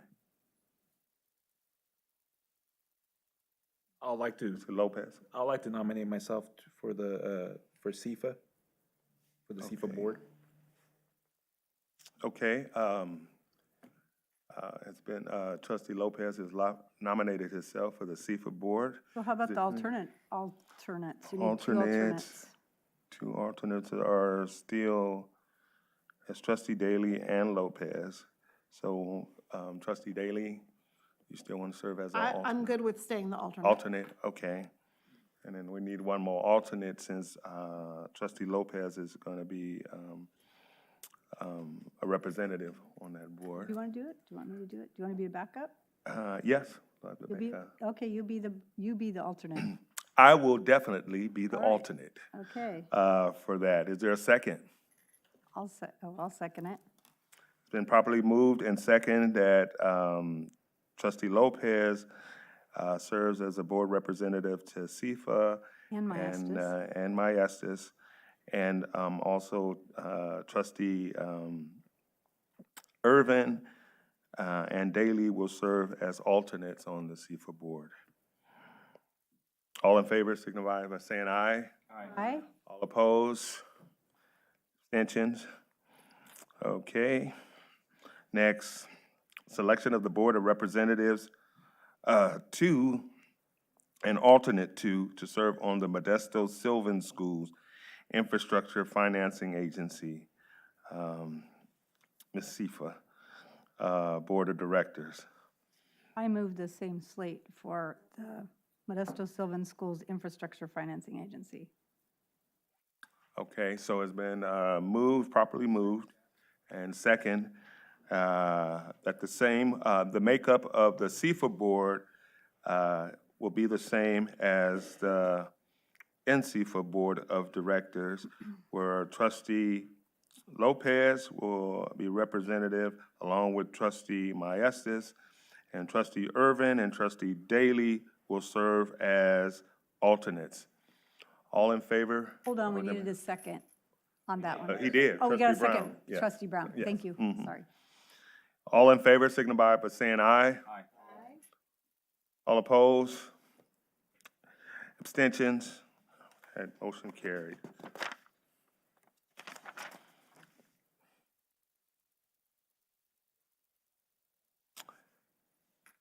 Okay, A8-7, selection of board representative, one, to serve on the California Association of Large School Districts, Cal SSD Board of Directors. This committee usually meets 4 to 6 times a year, every other month for quarterly and policy strategy meetings, usually 10 to 12 p.m., currently held by trustee Marks. Do I have a nomination for California Association of Large Suburban School Districts, Cal SSD Board of Directors? Yeah, I'm willing to do it, yes. Do you accept the nomination? I do, thank you. I made the motion. And trustee Daly, second. Thank you. So it has been properly moved and second that trustee Marks will serve as the board representative to serve on the California Association of Large Suburban School District, Cal SSD Board of Directors. All in favor signify by saying aye. Aye. All opposed? Abstentions? All right, 888, selection of board representatives and vice president and alternate one to serve on the district audit committee. This committee usually meets once a year in December or January, currently held by trustees Brown and Irvin, and alternate trustee Mejia. Do I have a nomination for the district audit committee? Point of question, That's Yes. traditionally president and vice president. Yes. but I see that there's an additional board member on there? Yes. Okay. And then plus an alternate. No. It says right there, additional board member and alternate, one. So it's the president and vice president and an alternate, right? No, it reads, on here it reads, Yeah. selection of board presidents, president and vice president, comma, additional board member, one, and alternative, one to serve on the district audit committee. Yeah, it's just supposed to be the president, the vice president, and alternate if the president or vice president can't be there. Because we can't Okay. have 4. Yeah, right. All right, so it's 4? No, it's only 2. Okay. So trustee Mejia, do you want to continue as the? Okay, so do I have a nomination for the district audit committee? Which is president, vice president, and then myself as alternate. Alternate. All right. Do I have a motion to approve the nomination of trustees? He made the motion. Moved it. Oh, you moved. Second? I'll second. Second by trustee Marks.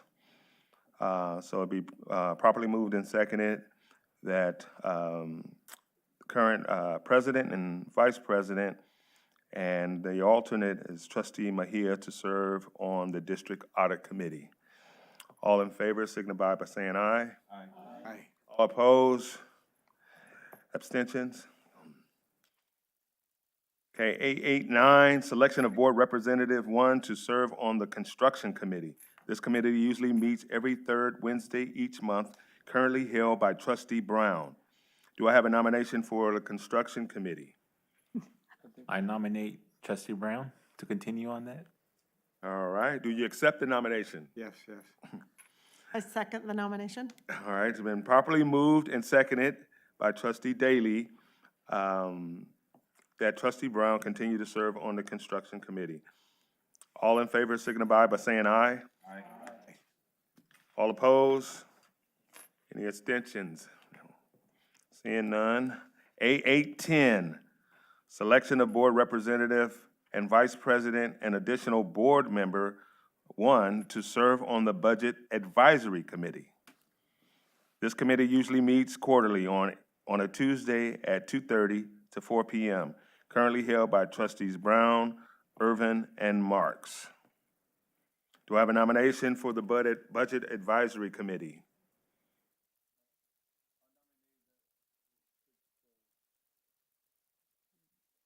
To do the president being Irvin and the vice president being Maestas. The same slate, but just changing.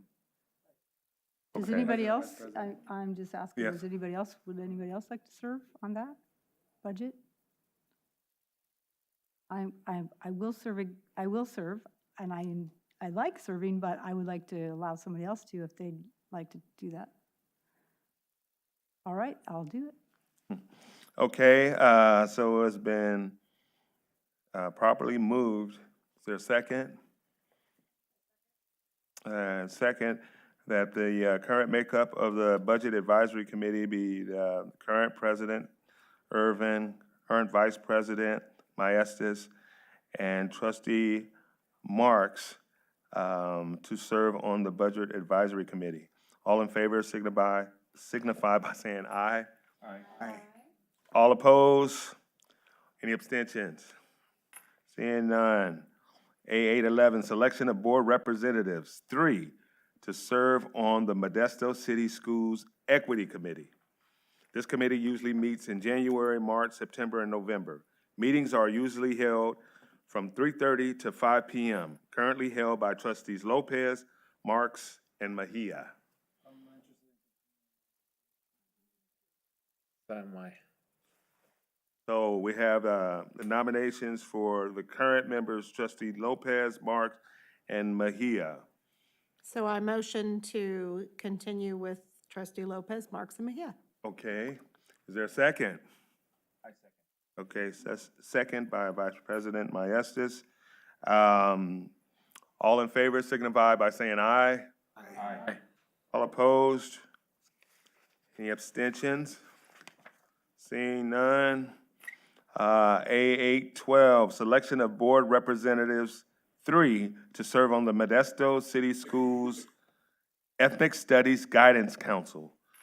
This council usually meets every month on a Monday, 6 to 7 p.m., currently held by trustees Irvin, Marks, and Mejia.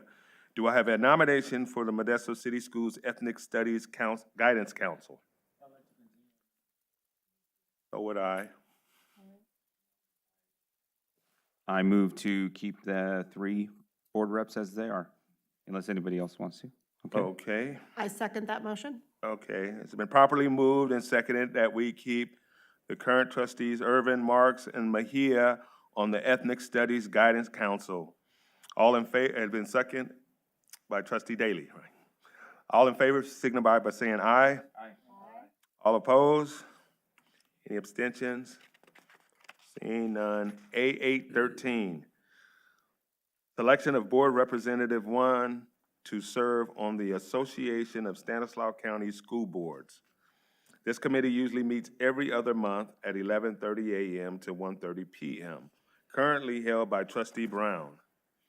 Do I have a nomination for the Association of Stanislaus County School Boards? I serve as vice president of that committee, so I would like to continue. Okay, so you accept the nomination. I Do I hear a move- motion? I move to accept him as staying on that position. Okay, it's been moved, properly moved by trustee Marks and seconded by trustee Mejia, that trustee Brown continue on the Stanislaus County School Boards. All in favor signify by saying aye. Aye. All opposed? Any abstentions? Oh, wow. So, yes, oh my goodness.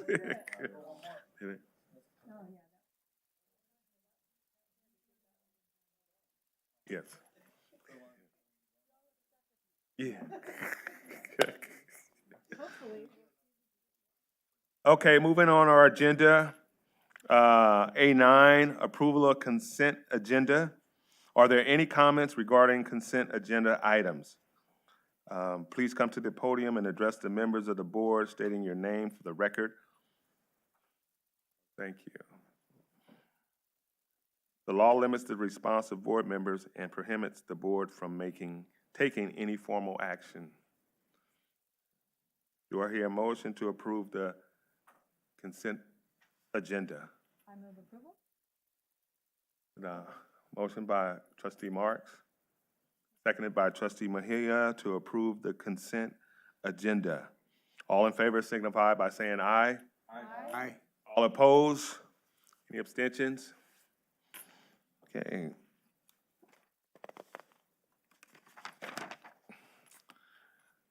Okay, 810, approval of order of discussion action. Do I hear a motion to approve the order of discussion action items? Motion by Vice President Maestas, and seconded by trustee Mejia, to approve of order discussion action. All in favor signify by saying aye. Aye. All opposed? Nay. Any abstentions? Hearing none, the motion carries.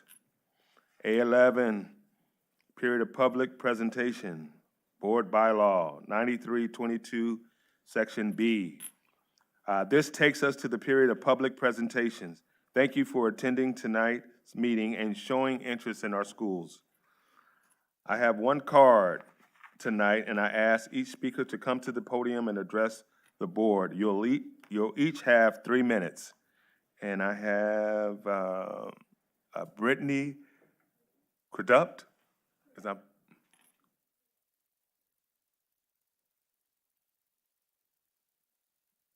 Say your last name again, second. Crudup.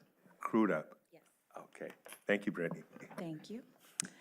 Good evening to the Board of Education, Superintendent, and Cabinet members. My name is Brittany Crudup, formerly known to this community as Brittany K. Jackson, and I believe that there is a serious diversity, equity, and inclusion issue within the fabric of this district and among its administrators, particularly as it relates to the hiring and retention of African American employees.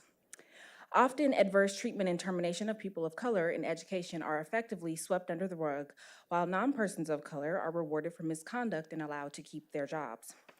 Likewise, attempts for advancement for African Americans in educational settings often fall on deaf ears, with employment diversity relegated to a temporary checkmark.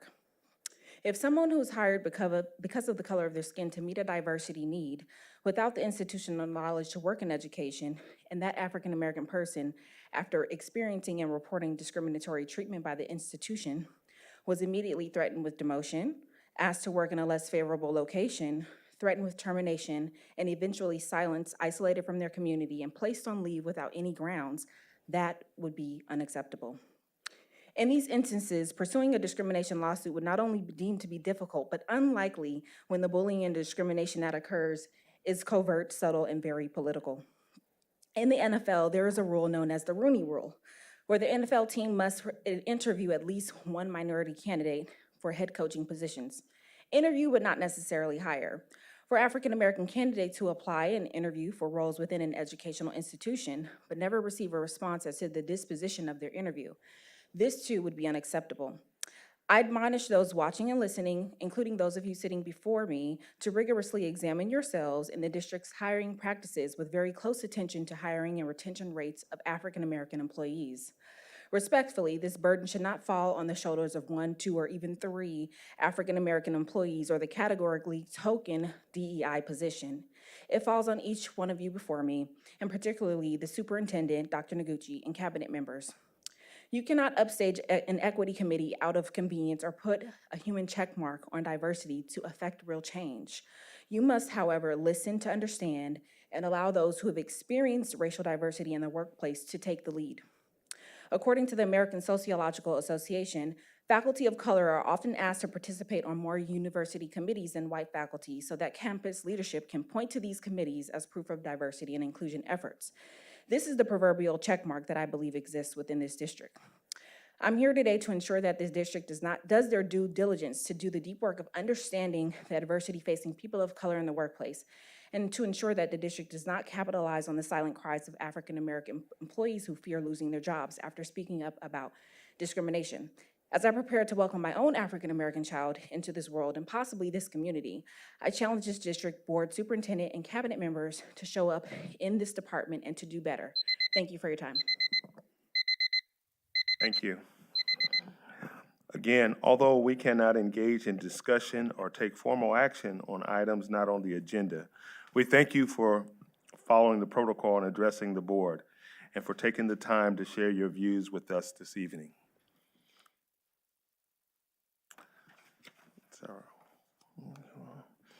And now, B1, we will have our student representative to the board, Ms. Okwai. Thank you, everyone. Good evening, everybody. I want to say happy finals weeks for students and faculty out there. I had the great privilege of attending the CSBA conference on November 29th, where I had the opportunity to network with many other student board members across the state and learn from great speakers on how to have effective governance as a student representative on this board. I was able to share a lot of the practices that we have in our district to other students and encourage them to advocate to implement them in their districts, and also learned a lot from other students in terms of what programs they have there and how we can implement them in our district and help our students. I think overall that experience really made me very grateful for the support that I have from our board, our superintendent, and from our superintendent's cabinet. So yes, it was definitely a great learning experience and an amazing opportunity for me to have. I attended our Ethnic Studies Guidance Council meeting where we discussed civil discourse and how to foster classroom environments. As Trustee Marks mentioned, there was a lot of great feedback coming from our students, which was definitely very encouraging. And I look forward to sort of these practices being put into the pilot classrooms, and we can see how some of the methods of creating civil discourse in the Ethnic Studies Guidance course, or in the Ethnic Studies course, but also throughout the high school experience ends up working out. So it's looking very good. We had an inter-high council meeting and we had a lot of great updates from our high schools. So some of our high schools, including Gregorian Enochs, have had their winter formals. Our high schools are really deep into the winter sports seasons with basketball, wrestling, soccer. There's been a lot of shows also coming up. There were musicals that happened in the past month. Also, orchestra, band, choir have all had their sort of winter holiday performances. Modesto High School did a charity event. They call it the Holiday Extravaganza, where they went and gave gifts and hung out with kids at Salvation Army on a Friday. So there's been a lot of things that the schools are doing to engage with their community and really celebrate the holiday season. So yes, I just want to say good luck on finals to all the students out there. And I really hope that everybody has a safe and happy holiday season. And that's all I have for today. Thank you.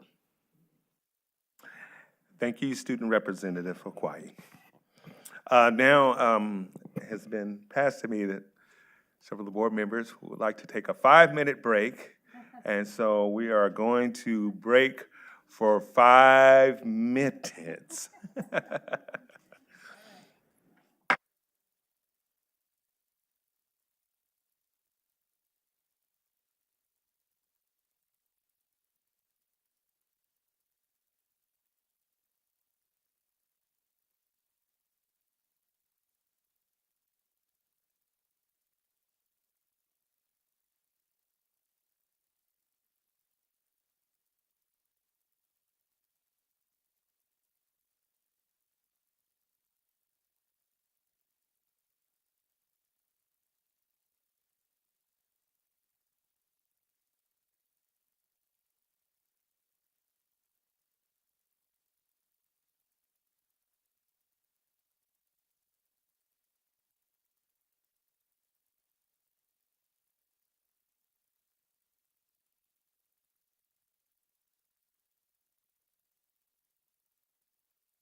B2, Modesto Teachers Association report. Is the president or vice president of MTA present for report? Okay. Well, I'm neither of those important people, but I am going to present. Well, I want Trustee Brown to be there, though. I wanted to shout him out. Is he coming? All right.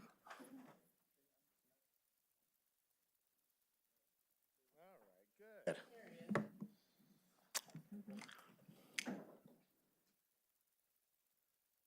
Okay, now I'll go.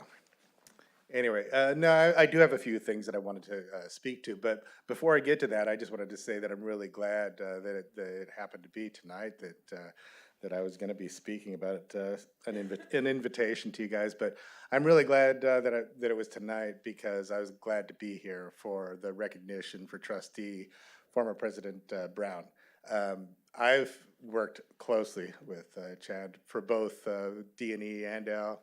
And I think and actually that's going to dovetail to what I'm going to be talking about in a minute. You know, I think we came to know each other pretty well. And I think we came to, you know, break down some of those barriers that can happen when you have a dais and a speaking platform, things like that, that your comments before about the cohesion and the teamwork of the trustees, that isn't always universal on governing boards, that you're really gratified by that. You know, I think that that's something for us, that the team is much larger than that the team is Dr. Noguchi and her managerial staff, that the team is us, the teachers who deliver this instruction and work under the guidance.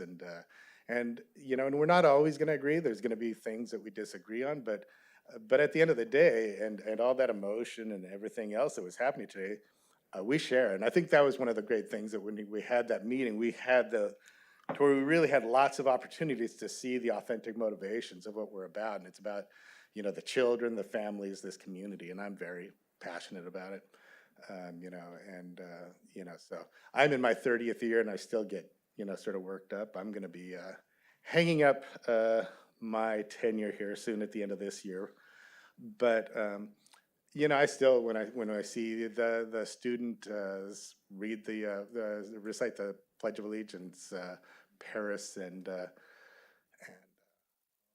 remember his name, Demar, you know, and that kind of thing, it's just wonderful.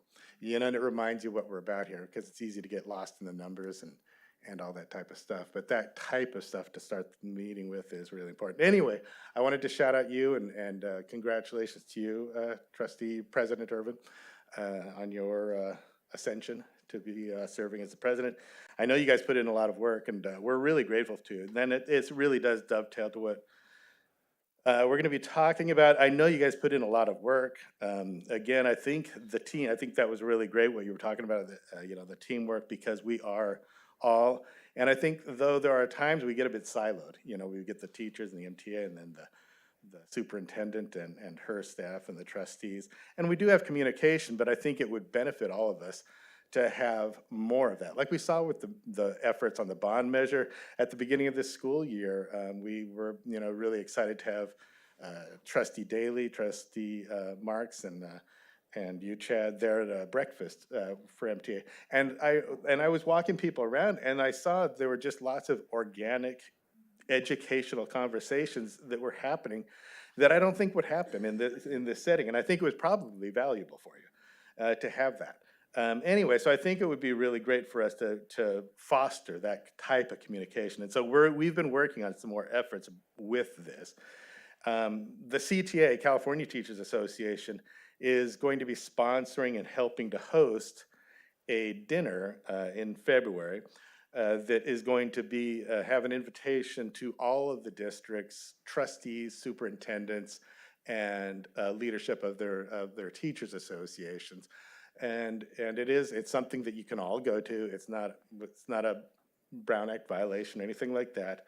And it's an opportunity for you guys to be honored for what you do, because we recognize that you guys put a lot of work in, and there's a lot of competing interests, and we want to recognize that. It's an opportunity to have discussions about public education and to be working You know, and it's great, and it sounds like you had a wonderful experience at a conference in San Francisco, but here in Stanislaus County, we've got our own sort of unique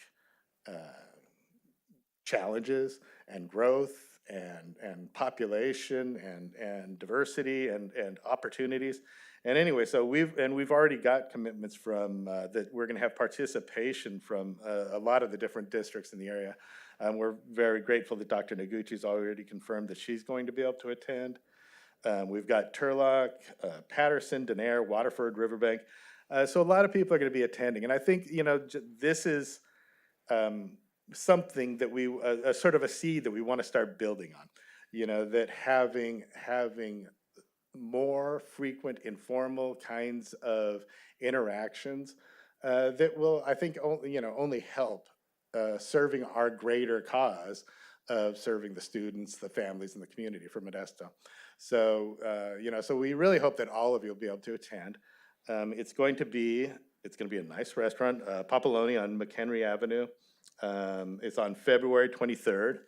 We have very nice invitations for all of you. So anyway, so I hope that you'll all be able to attend. We're, as I said, grateful that Dr. Noguchi's already confirmed that she'll be attending. But again, I think, you know, we want to, besides this, just start to build that kind of atmosphere to where we're not closed off, to where when we, and I know that there's talk already of a new bond measure, but besides that, there's always going to be, you know, opportunities for us to work together. And the more communication, the more collaboration as a team towards that effort, the better. So anyway, I just wanted to share that. So that was sort of in lieu of a report, an invitation. So anyway, but again, congratulations, Trustee Brown and Trustee Urban. Okay, so pass these over. Yes, thank you for your report, MTA. Move us to B3, California School Employees Association report, CSEA. President, yes. Welcome. Good evening, President Irvin, Board of Trustees, and Cabinet members. My name is Carol Serpa. I've been the current president of Modesto Chapter 007 for these last 2 years, and it's been my honor to serve the classified people. I greatly admire any employee that serves students, no matter where they come from, no matter their background, and it is an honor to just be part of Modesto. So as chapter president, I've also been an employee of Modesto City Schools for 37 years. Half of that time, I've been involved in CSEA, and it has been a pleasure for me to, in any capacity that I've done CSEA work and taking care of the classified employees. With these last couple years, it has been a ride, I would say. I've learned many things. One of them is speaking in public, trying not to say, and it's not easy. Want to automatically do that. But with knowing my next chapter in dealing with life, still serving the classified people as past president, I know that I can help our next executive board with my background, with my knowledge, and just my passion and heart that I care. So I am passing on the role of leadership to our next chapter president, and I will be there to support her. So the next chapter president that has been newly elected is Fawn Peterson. So I would like to invite her to introduce herself.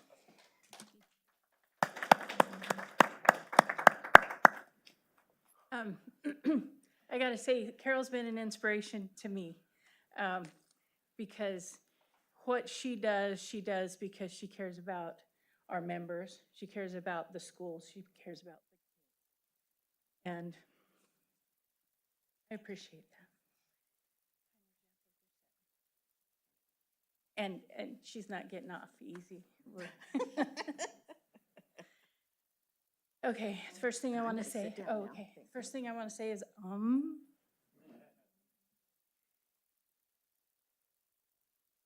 I come from a background that is not union affiliated, gotta tell you. But since I've been here at Modesto City Schools, I've seen the benefit that our CSEA union brings to our members and the support that it gives and the strength that it gives our members. And those members are who serve the children of our district. I started out in our district as a para educator because, part of you heard this already, but because my husband died. I ran his business for him. He was my employer. He was my everything, and he died. And I hadn't been doing anything but taking care of his business and taking care of him in his failing health for 12 years. And so then I was out in the market for a job. And so I took what I knew caring for people and applied that to getting a job at another school district where I lived. I got a job as a para. And when I met my current husband, and he lived in this area, I moved to this area, and I applied, I don't know how many times with Modesto City Schools as a para, for a para position, because that's what I had to bring with me. Well, I got on as a para, and then I was able to use the skills I already had and put them in place. I volunteered to help a secretary at one of the schools. And so when I got off my job as a para, I went to her office and I learned her job. And then I got a job as a secretary at Bayer High School. Dan Park's gone, but at Bayer High School. When I then decided that I wanted to do something other than being a secretary in the counseling office, where the only time you saw people was when their students were having problems, which meant they weren't happy, I decided to get into the data end of things, because I'm good with data and I struggle with the people part when they're upset. But when I can help them, I do well. And so I became the backup for the data entry. And that's what I did. And that's how I learned her job. And when a job came open at the district, I applied for it and I got it. And then I set my sights on the IETS department, which wasn't a department at the time, but it became the IETS department. Because I knew my job and I wanted to be able to help more people. I wanted to train them how to do the job. I wanted to support them. And so that's what I did. I applied for that position when they added it, and I got that position. And that's where I've been since. I've been supporting our staff as they support our kids. As they enroll students, I teach them how to do that. As they work to make everything, pull the data out, manipulate it, use it, I supported them with that. Now I'm more one-on-one with people, helping them figure out our school system, which is very powerful and can do many things, but you have to learn it. And so that's what I get to help people do, is learn it. But in everything that I've done, I've been helping people. And now that's why I was willing to step up and say, yes, I would be the chapter president, because I can help more people. And that's my passion, is helping people and serving them. And so if I can serve our kids by helping, okay, there are students, there's somebody else's children, but there are students and our kids. And if I can help our kids by helping our CSEA members, then that's what I'm here to do. I think we can all work together well in supporting our our classified staff as they support the students. And look forward to however many years my husband can handle me being chapter president, working with this union that supports so many people, who has their back, who, if only gives them an ear where they can express what they're feeling, what their situation is, and then maybe we can figure out a way to make it better for all of us, because that's the goal. The goal is to take care of our kids and make this a better place for all of us to work and serve.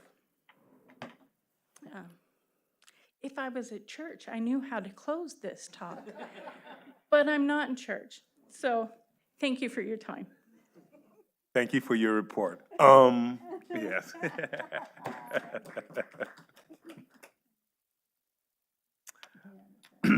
Next on our agenda, B4. We're gonna, Board of Education will recess and convene as the Modesto City Schools Joint Powers Authority. And we will reconvene back as the board. Board of Education will recess and convene the Board of Joint Powers Authority. First action is to approve the minutes for the meeting of December 12th, 2022. Do I hear a motion do I hear a motion? I move approval of the minutes from the December 11th, 2023 Joint Powers Authority meeting. 2022. I mean 2022. Oh, it says 2023. Oh, that's yes. I read it. Sorry, I read the wrong thing. All right, it's been moved by Trustee Marks. Do I have a second? That's all. Trustee Mejia has been seconded by Trustee Mejia. All those in favor signify by saying aye. Aye. All opposed? All those, any abstentions? Hearing none, the motion carries unanimously. We will now complete the annual election of Modesto City Schools Joint Powers Authority 2024 officers. This changes annually as the president of MCS changes. I would like to request a motion to approve the officers as slated in the agenda. I move approval. The chair is the president of the Board of Education. The vice chair is the vice president. The executive director is the superintendent. The associate executive director is the associate superintendent, business services. The treasurer is executive director, business services, and the secretary is the superintendent. So I make a motion for that slate right there. And I'll make Do we have a second? Second. Second by Trustee Lopez. It's been properly moved and seconded that we approve the officers of the 2024 Joint Power Authority. All in favor signify by saying aye. Aye. Aye. All those opposed? Any abstentions? Carries unanimously. All right, I will need a motion to approve the authorization of the annual audit of the accounts and records of the authority for the fiscal year ended June 30th, 2023, and direction to staff to transmit the report accordingly. So moved by Trustee Brown. We have a second. Second by Student Trustee Akwayi. I don't know if she can on this. Yes? Yes, Oh, you can. because we were reconvening Yes. as another Mhm. authority. Okay. Yes. I wasn't sure. All those in favor signify by saying aye. Aye. All opposed? Any abstentions? The motion carries unanimously. Are there any comments from the public on this agenda item? Please come to the podium and address the members of the board.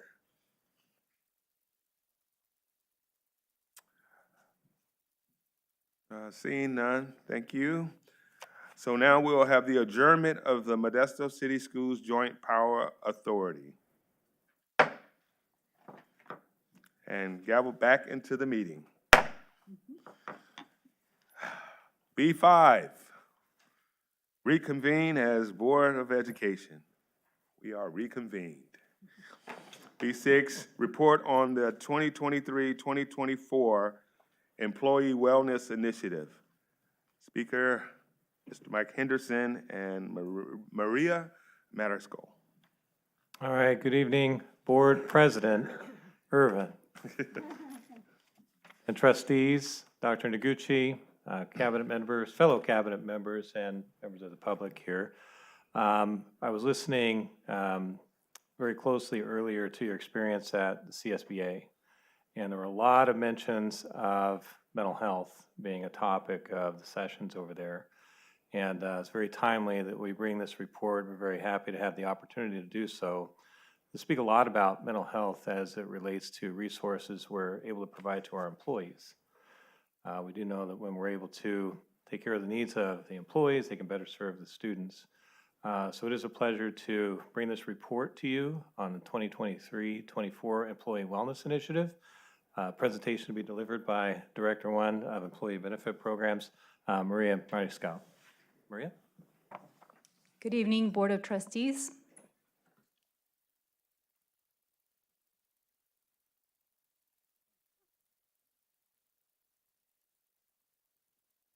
And as usual, we'll start like we do with all of our presentations, our collective why, the MCS vision, that every student graduates with the skills, the knowledge, and character traits essential to thrive and contribute to society. And we know that this is possible through healthy and happy employees. They are able to better prepare our students for success. The purpose of today's presentation is to provide you with an overview of the development and implementation of our employee wellness initiatives for this school year. I'm going to summarize our wellness survey results and describe our wellness plan.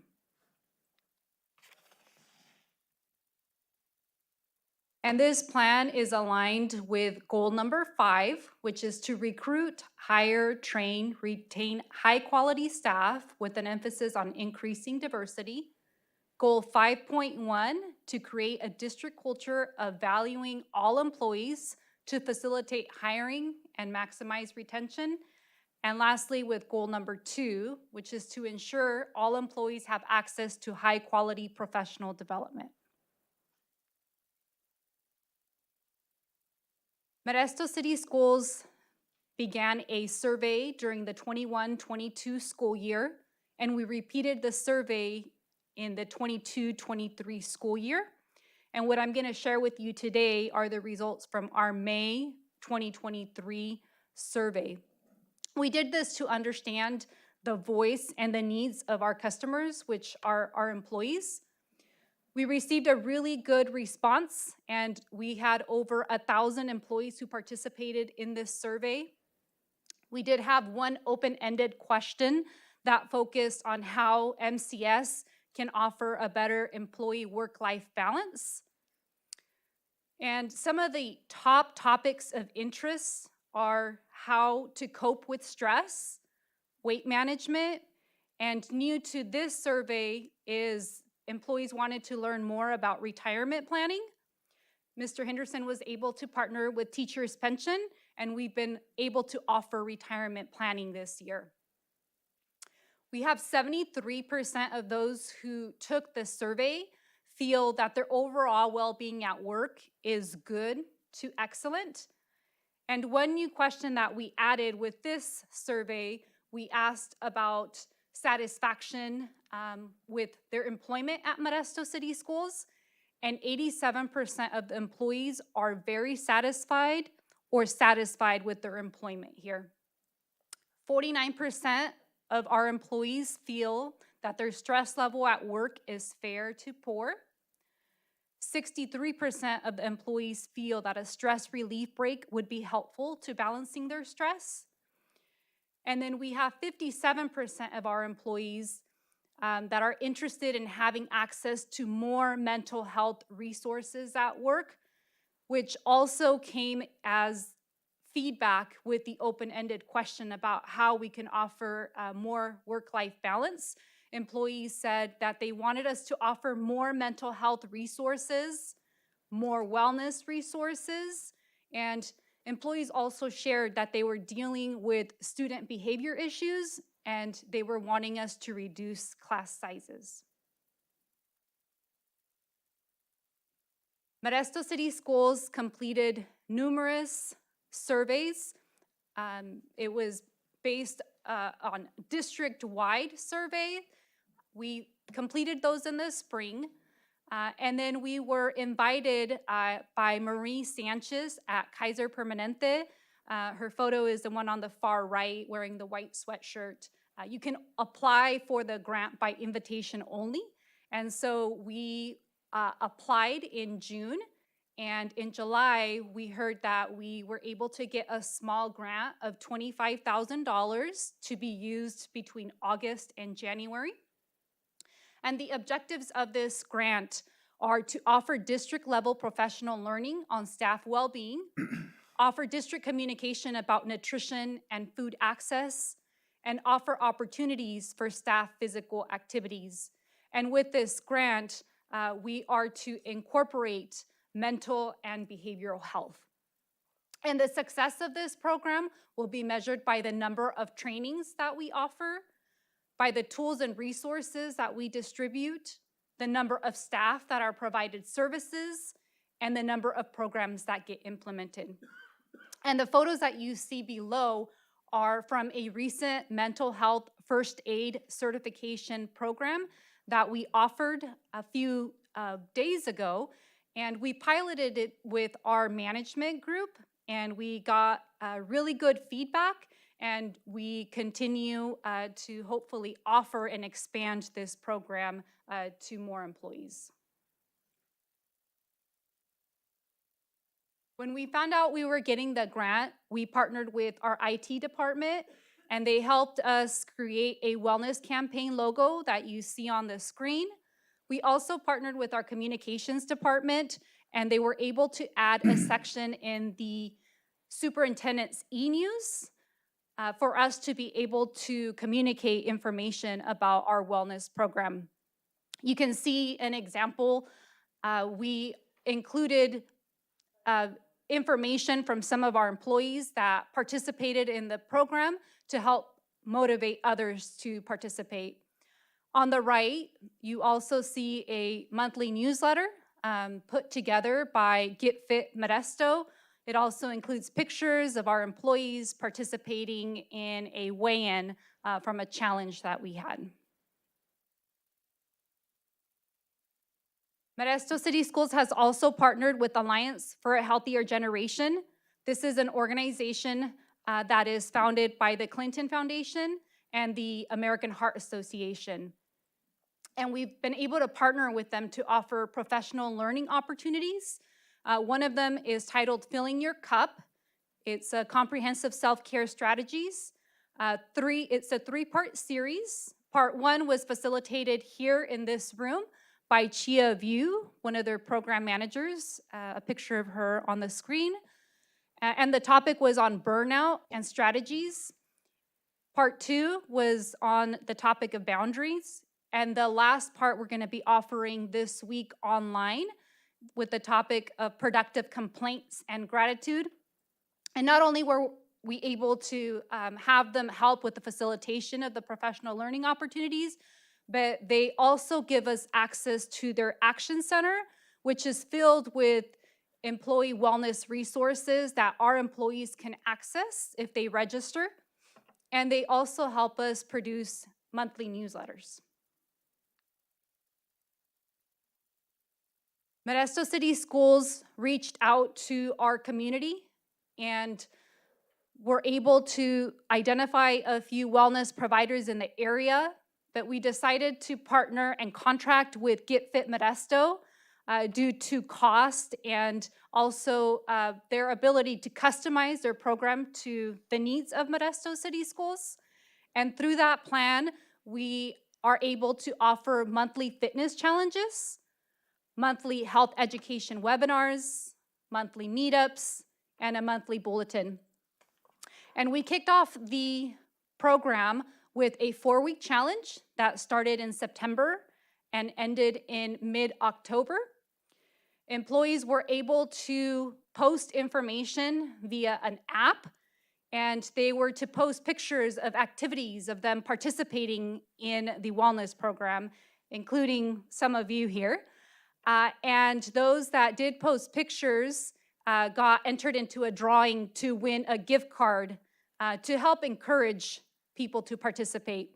And then the winners of the challenge got, so the winners were those who lost the most weight, and the winners got a free month membership to the Get Fit Studio. The picture you see there on my far left is Sabrina Allen. She was the top female winner, and she lost over 20 pounds in that short 4 weeks. Next to that photo is David Bristow. He was our top male winner. And then the picture that you see there in the middle was from our first community meetup, which was held here in Modesto at the Virginia Trail.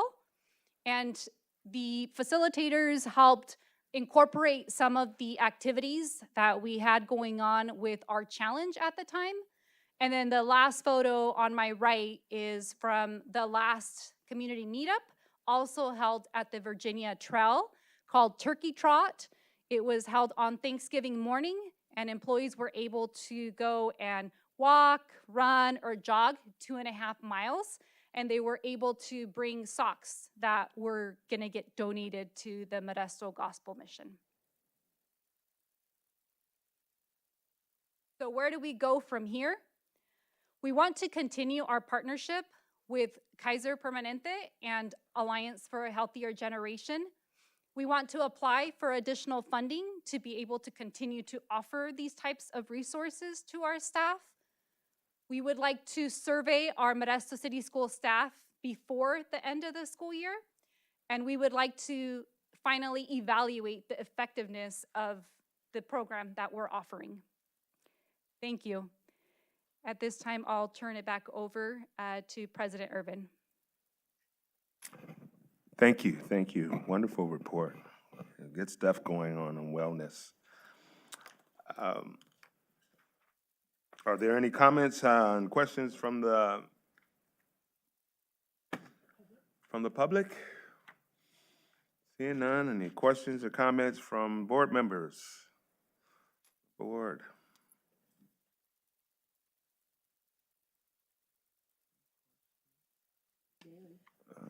Okay, Emily Brown. Okay, Trustee Daly. Thank you so much for this report. I love the mental health first aid that was provided. Really important, I think, for everybody to take in a community, anybody who's working with other people in any capacity. So my first question was actually answered by the last slide because it said you're going to continue to partner with. So that means there's more opportunity to continue to get this grant. Is that correct? That is correct. Okay.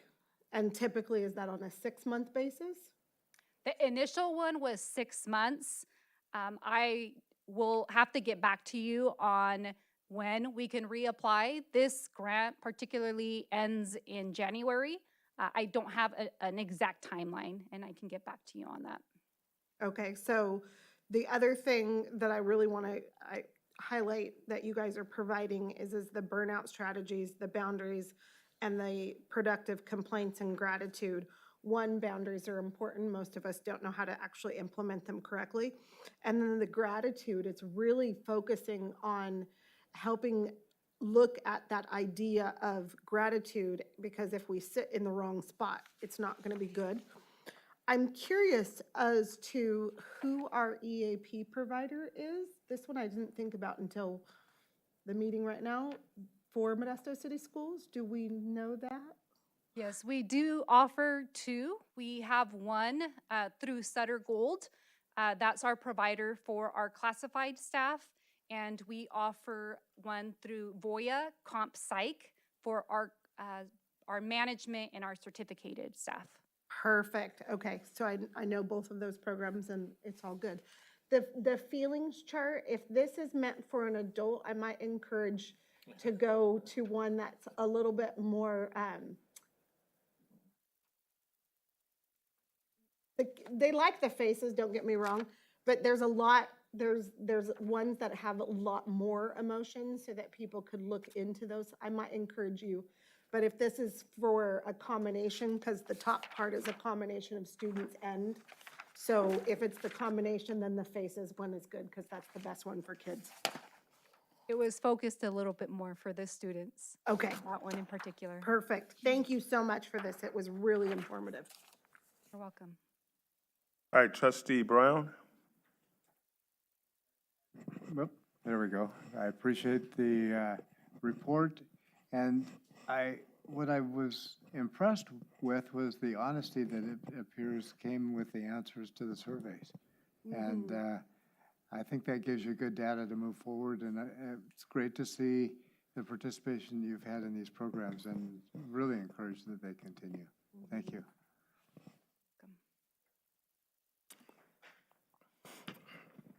Yes, I'd like to also say, I know when I had my one-on-one with the superintendent, I asked her, were we doing the mental health first aid? I remember I've gone through it a couple times. The last time was 5 years ago, but I thought that would be a very beneficial certificate to have for our staff. So it's good to see that we're already ahead of the game. Like I mentioned earlier, you know, when I went to CSBA, it seemed that we were, you know, ahead of the game. So it's good to see that this is happening in our district. And, you know, let's continue to grow the wellness, both mentally and physically of our staff, you know, because that's when we're going to get a better product, so to speak, you know, initiative and all of that good stuff that they bring to the table in terms of educating our children and supporting our children. So thank you. Welcome.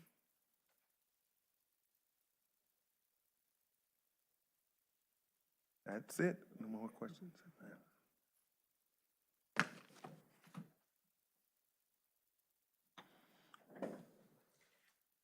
Okay, B7. Report on updating district strategic goals 2024 to 2027. Speaker, Deputy Superintendent Brad Godot. Good evening, President Brown. It's a pleasure this evening to present to all of you our report. Last time I checked my birth certificate. And at the sign, and I said it earlier. Thank you. I told Mr. Zierle here, I said, should I go up there and switch the name tags? It's really messing me around. Glad I could bring some levity to the meeting this evening. Hit the restart. Good evening, President Irvin. It's my pleasure this evening to bring to you a report on our process for updating our district strategic goals. The purpose of this evening's presentation is to provide you an update on where we're at in the process, the engagement of our educational partners, review our recommendations, the next steps, and then engage in the process of gathering more potential public input, as well as the board's input and recommendations to move forward. As identified earlier, our collective why, the MCS vision, and I'll speak more to this here in a couple of slides, but the idea that our district strategic goals give us the direction we need to meet our MCS vision, which is that every student graduates with the skills, knowledge, and character traits essential not just to thrive, but to contribute to society as well, or not just. So with that, I've listed our current 5 overarching district strategic goals. I won't go through them one by one, but they're there for your reference. This evening, the purpose really is, as I said, the MCS vision, those strategic goals guide our work to achieving the vision. What are strategic goals? Our strategic goals really inform district staff, both individually and in our divisions. Collectively, those objectives, it helps to focus and align our efforts in the work that we do on a daily basis. It also communicates to our community, our priorities. What is it that we deem important to strive and work for in order to reach our district vision? And equally, or maybe just as important, guides our board in the allocation of our resources to support those efforts. So as you'll recall, we initiated this process back in September of this year. We actually went through as part of the agenda on a special board workshop with you, getting your input and guidance on these draft of our district strategic goals.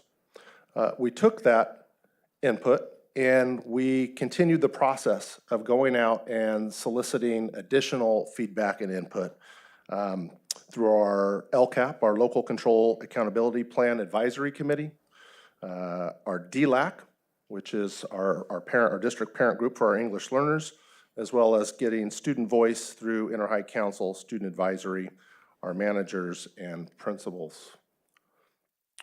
So you have before you some paper copies as well as were attached to the agenda, as well as those of you that are from the community in attendance this evening.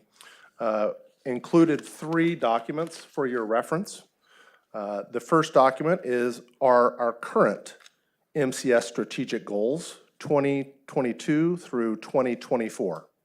And those are like I mentioned earlier, those are our current district strategic goals. But when we identified this process 3 years ago, you'll notice that the new ones, the draft, is another 3-year cycle. 4-year cycle that will align with our LCAP strategic work as well. The second document you have for your reference was the MCS Strategic Goals 2024 through 2027 draft, and that is the one that has the markups. And I've put the key there for you that the red text denotes the initial recommendations, the initial draft recommendations of the verbiage. The purple text highlights feedback that we've received through the process, and anything with the strikeout is recommended to be deleted. And then for your reference, we've also included the draft of the 24-27 strategic goals cleaned up so that you can see what they would look out without all of the revision documentation. Going back to the board's previous conversation around the district strategic goals, one of the key areas that came up was related to Goal 1 and whether or not our verbiage for Goal 1 should include college and career readiness, college or career readiness, or college and or career readiness. And at the time, I believe it was the board that suggested that we go out and gather more student feedback as to what that verbiage might look like. And so with that, I'd like to turn the microphone over to student rep to the board, Okwaye, to give us the student feedback that she went out and gathered. Thank you, Mr. Goudeau. So yeah, I presented this, or these options to the Inter-High Council and gave them the materials so that they could bring this to their campuses and receive feedback from the student senates and the forums that they have on their campuses. And the general consensus when we reconvened was that the students preferred college and or career readiness to be placed in the final district strategic goals. Thank you. And so our next steps are to review those proposed changes and revisions. You'll note that in the draft 24-27 cleaned up version, we've included the and or recommendation from the students. So that was why that was put in there that way. And so once we go out to the public and come back to the board, we'll gather or solicit your input there, and then we will return with the district strategic goals for approval at our next board meeting on January 16th. So with that, I will yield the microphone back to President Irvin. Are there any comments from the public on this agenda item? Seeing none. Any comments from the board? Okay, I see Vice President Estes. Thank you. Well, I think this magically turned on without me pressing it. I want to thank you for going out and getting more feedback and more information. I want to thank Student Board Rep Akwaye for going and having the students go out, enter high council, and then go out and ask about that particular one. It's the one piece I'm a little passionate about. So I want to preface what I say with that first, okay? So, and like I said, I appreciate all of the input. As I was doing a little bit of research on this particular piece, college and career readiness, there's quite there's a little bit of a controversy on college and career readiness. And a lot of it has to do with the notion that everybody wants students to be successful in whatever path they take. Those on one side of college and career readiness think like, well, when you're doing that, you're really putting an emphasis on college, and not everybody goes to college. Others say, well, you're kind of pigeonholing kids into one direction, and we're tracking kids, and we don't want to do that. So there's a lot of things behind the wording, and the wording, I think, in my opinion, is very, very important. So I'm just going to give you a little bit of feedback on that piece, and then I think I have I have some direction that I think we could go. So here are a couple of statements, just so you know, from a couple of different places. This is a national PTA, the Parent Teachers Association. College and career readiness means that a student is prepared to go directly to work or enroll and succeed without remediation in a variety of post-secondary institutions, so they are ready to enter a career of their choice. That's what the PTA says. The Educational Policy Improvement Center states a student who is ready for college and career can qualify for and succeed in entry-level, credit-bearing college courses leading to a baccalaureate or certificate, or career pathway-oriented training programs without the need for remedial development coursework. So similar to PTA. And then the other point I wanted to make here is that the California Common Core State Standards for English Language Arts specifies in the Common Core State Standards that they included in March 2013 through Senate Bill 1200 to include the addition of the college and career readiness anchor standards in the standards. So that's the wording from the state standards. It comes down to the argument that all students should receive, this is from the Glossary of Education Reform, that students should receive the best possible education regardless of what they may plan to do after graduating from high school, and that any attempt to create different educational tracks for college-bound students and career-bound students will inevitably lead to inequities and divergent educational quality. So here's my point on this particular wording. Reggie Rucker, those of you that know Reggie Rucker, he said something that's always going to stick with me. And he asked me the question, what do you want it to be for your kid? Like for my kid. He's often the people that are making decisions for those kids. And I have to believe that what I want for my kid has to be what I want for every kid. So here's the situation, the problem I have, is that this brings up college and or career readiness, and college and career readiness, this brings up a lot of emotion for, at least for me, but I know for some people out there in the community, it might, what do you mean by or readiness? Are you just gonna, are you gonna say, well, I prepared them for a career, but when a kid changes their mind at the end of the day and says, actually, I wanted to go to college, but I didn't make the decision until after I was out of high school, and they didn't prepare me for that. So I don't want there to be confusion. This is supposed to focus collective efforts. It's supposed to communicate to the community our priorities. So I think language matters. So this is my proposal, and you guys can tell me what you think. My proposal is to take out college and career readiness and replace that with increase and maintain academic achievement and equitable access to enable all students to attain post-secondary success. That's all-inclusive. Post-secondary success means whatever you do when you leave us, you're prepared. And it's not putting any measure on college, it's not putting any measure on career. It's just that we're stating that our goal is to prepare you for the future. Whether that be a CTE path that you take, whether that be college, but it's going to give you the ability to do that when you make that choice. So that's my belief. That's my I think that it needs to take a little bit of care on the words that we say, especially if this goes for 3 years.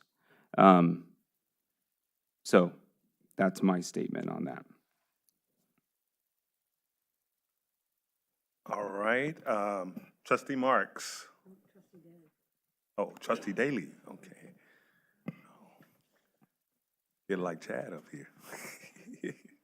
So I greatly appreciate the input from the students. Psychologically speaking, I kind of figured that's where the students would be at. I was probably, I'll acknowledge I was probably the biggest voice in that push. I appreciate everything that Trustee or Vice President Maestas says. That's going to be a shift.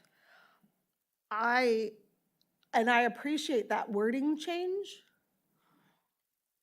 with the attendance of the CSBA, and respectfully to the students. Somebody said something there that really changed my mind. If we do college and career readiness, when you're a high school student, you get to choose. If we do and or, it takes away the choice. So I appreciate the change. However, I would like to have it be college and career ready. That's my input. Thank you. Thank you, trustee Daly. Trustee Marks? So, yes, I love having all the input. I love hearing all the different perspectives because it helps us as a board to say, what do we really value? What do we really want to do? And how do we want to do it? And words do matter. I loved what the PTA said. That really, I was like, ooh, I like that. And they used, so I noticed that all of the quotes that you read had college and career readiness in them. They're all high-end organizations that care about our students. And as I had thought about this, if we do the or, and a student goes in one direction and later changes and decides they want to do something else, they're not prepared for that. So the PTA one said that so succinctly. So I am still of the, and I like the life skills. I hear that from the public like all the time. They want life skills. That wasn't in your quote, but I wanted life skills in there because that's the thing that the parents say and the community says and the business people say, these kids aren't prepared for the things that we need them to be prepared for when they hire them. So I would like our students to be college and career ready and not have the or. That was a huge debate when we did this originally, and it was a very hard decision that we made, and we got a lot of flack at the beginning, but after we made the decision, I couldn't believe how many people said, that's the right decision, you guys did it right. And so then I was like, okay, good. Now I'm stuck with it, and so, but I appreciate the feedback and your research. That was incredible. So I have to say, I didn't go with your new verbiage, but you solidified my own beliefs already. So thank you for that. And I love that the students had a say, that they are able to say, this is what we want. And even though we as a board may disagree with it, it isn't the end of everything, but who knows how the board will vote. But we are looking out for your best interest too, and the students' best interest, and that kind of looks different as a parent. Sometimes we go, I think this is not a good idea, but the student may not like it, or our child may not like it at the time, but later they go, oh yeah, you were right. And I grew up in a home where I disagreed and later found out they were right. So it doesn't always happen that way, but we'll find out how this one goes. So that's my thought. Thank you, trustee Marks. Student trustee Akwai. Thank you. Yeah, so just once again, just looking at, the student's decision to include and/or was pretty much what I think we all sort of know, this idea of, well, if I'm not intending to go to college, then I know that this is secured for me to learn about my career. However, I will say that I can also, or if we are able to, I can also reopen this discussion to our students with sort of the new insight, new points brought up today, and see if the students are still secure in their decision with and/or. From what I believe, I still think that that would be the sort of consensus among the Inter-High Council and the students that they represent. However, once again, I can't open up this conversation again over the break or towards the beginning of the school year. We are going to have another Inter-High Council meeting before the January board meeting. So, yeah. Thank you. Trustee Marks, again. So it's not on that. I just want to ask procedurally, how are we going to do this? Are we going to vote on this particular one to say this is what we're doing in January? Because I didn't know if January is coming back as a consent item or if we're discussing it again. That's what I wanted to know. Intent is not to bring it back, because then that'll be like the third time, and we don't Right. want to keep going back out. I mean, this is the Yes. process. If we want to change the wording to and/or to just and, we can make that decision, and then you guys can take that vote, and then we can bring it back in consent. But to continue Right. to go back out, that's not the process that we use in decision-making. Okay, that's what I thought, and so that's why I wanted to make sure, so I'll make my comments tonight. Okay, so I had one. Whoops, I just had, he's like, he has the power. He has the power to mute me. So it's like, okay, no, it's fine. It's okay, John. All right, so I just had one other one that I would like to keep, and it is in item 4.3, and it's the engaging learning environments. I just love that. To me, that's like so what I want education to be. So it's goal 4, and it's 4.3. It's been lined out. It says invest in school facilities, technology, and infrastructure with the focus on health, safety, and then it has sustainability. But engaging learning environments has been taken out.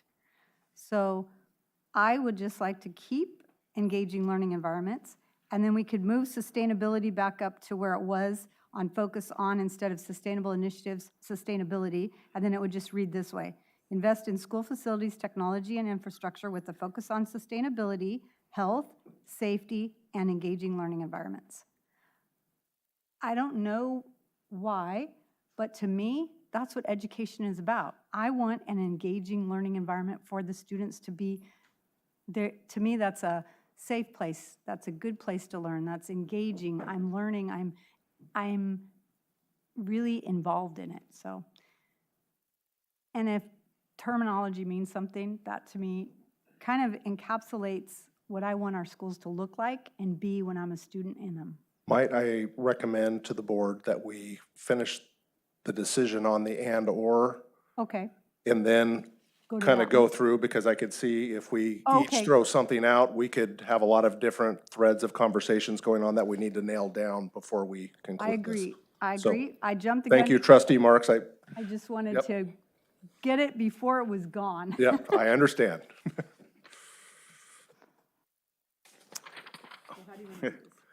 So we're gonna finish out the questions with Vice President Maestas.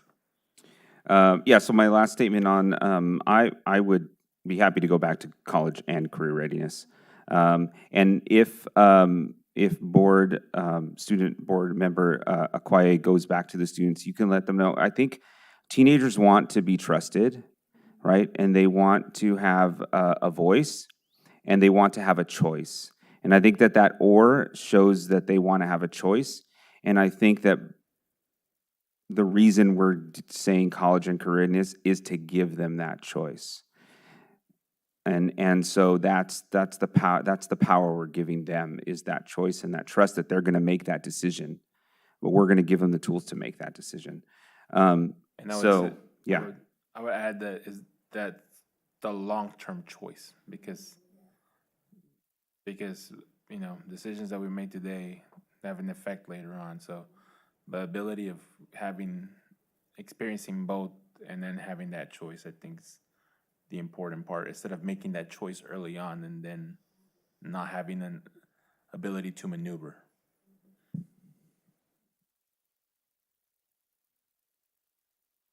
Okay, trustee Brown. Kind of echoing that direction, it feels to me like the word "and" with the explanation and the discussion we've had tonight is stronger than "or," because it does allow choice, but it also allows a second choice later. And we're preparing them for those choices as they arrive throughout their lives.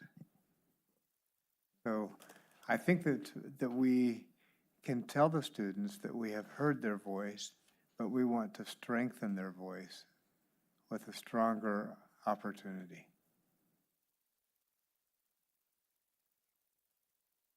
Okay. With that being said, I just wanted to add, like, I'm gonna go with the "and" in there.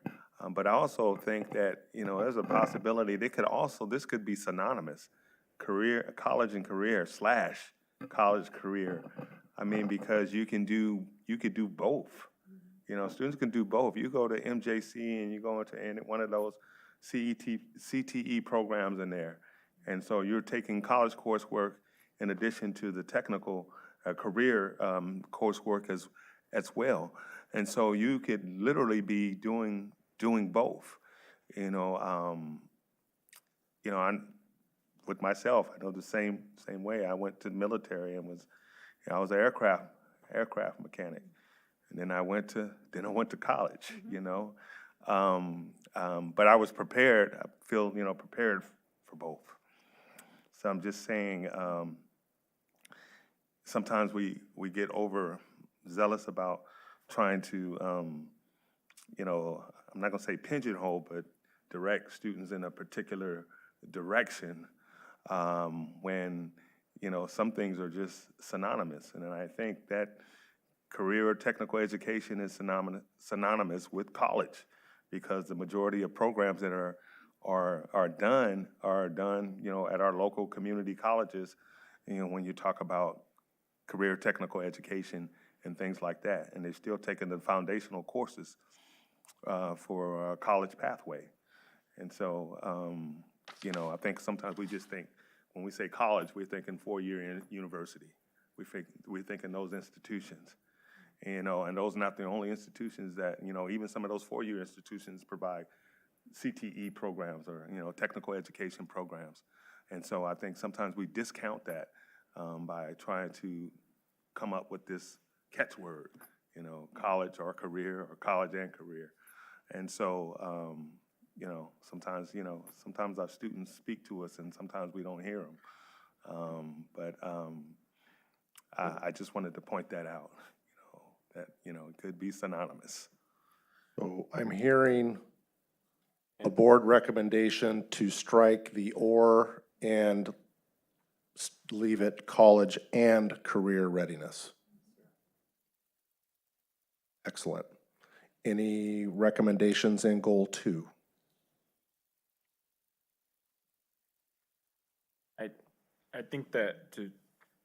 I think since trustee Marks mentioned the one in goal 4, and I haven't heard anyone else mention anyone, so can we go straight to 4? And I would actually like to say that I would agree with trustee Marks' verbiage. Trustee Marks, would you be so kind to restate that sentence structure again for me? Yes, I'll state it again, but I just want to make sure, did you have anything, trustee? Trustee? No, okay. I saw you were on there, I thought maybe you had something you had to say. Okay, so what I had was invest in school facilities, technology, and infrastructure with a focus on, okay, so that's all the same. Then we're going to move sustainability and change sustainable initiatives to sustainability, which was on the end. And then everything else stays the same, health, safety, and engaging learning environments, period. So the only thing that's changed is adding engaging learning environments and moving sustainability back to where it was sustainable initiatives. Is that clear? I have that, I understand. Okay. That's it. Any other feedback from the board on that? Are we good? Okay, we're good? Board's good? Sorry, excuse me. I was hoping to make a point of personal privilege to excuse myself from the meeting because I have finals. So, all right, thank you. Okay. Do well. Represent us well in your. Did great, thank you. So now we're gonna do, move to approve? No, We'll bring back the bring back strategic goals next board meeting in consent. at consent, at Yes, consent. Okay. with the updated revisions. I had Okay. one question on 3.5. Do we need to decide on which purple one we're supposed to do there? No, it's provide timely and accessible two-way communication. The recommendation, the input was to include both timely and. Wait, 3.5 was those two purple. I'm sorry, I was so- looking at 3.3. Yeah, it's the two purple, there's two sentences there. It says, one's improve operational efficiencies, it starts with that. The other one says, or maximize operational efficiencies, and they both are similar. Were we supposed to decide on which purple one we were, no? Okay. We already took that off. Oh, no worries. Okay, because I was like, well, it's saying really close to what I already said, but I could tell there was some decision needed to be made on it. Okay, good. I was glad, because I didn't want to figure that out tonight. That recommendation is reflected in the 3.5 on the clean copy. Okay, perfect. Thank you. Okay, so that's gonna move us on to B8, approval of recommended realignment of COVID funds. Speaker, Mr. Caddell.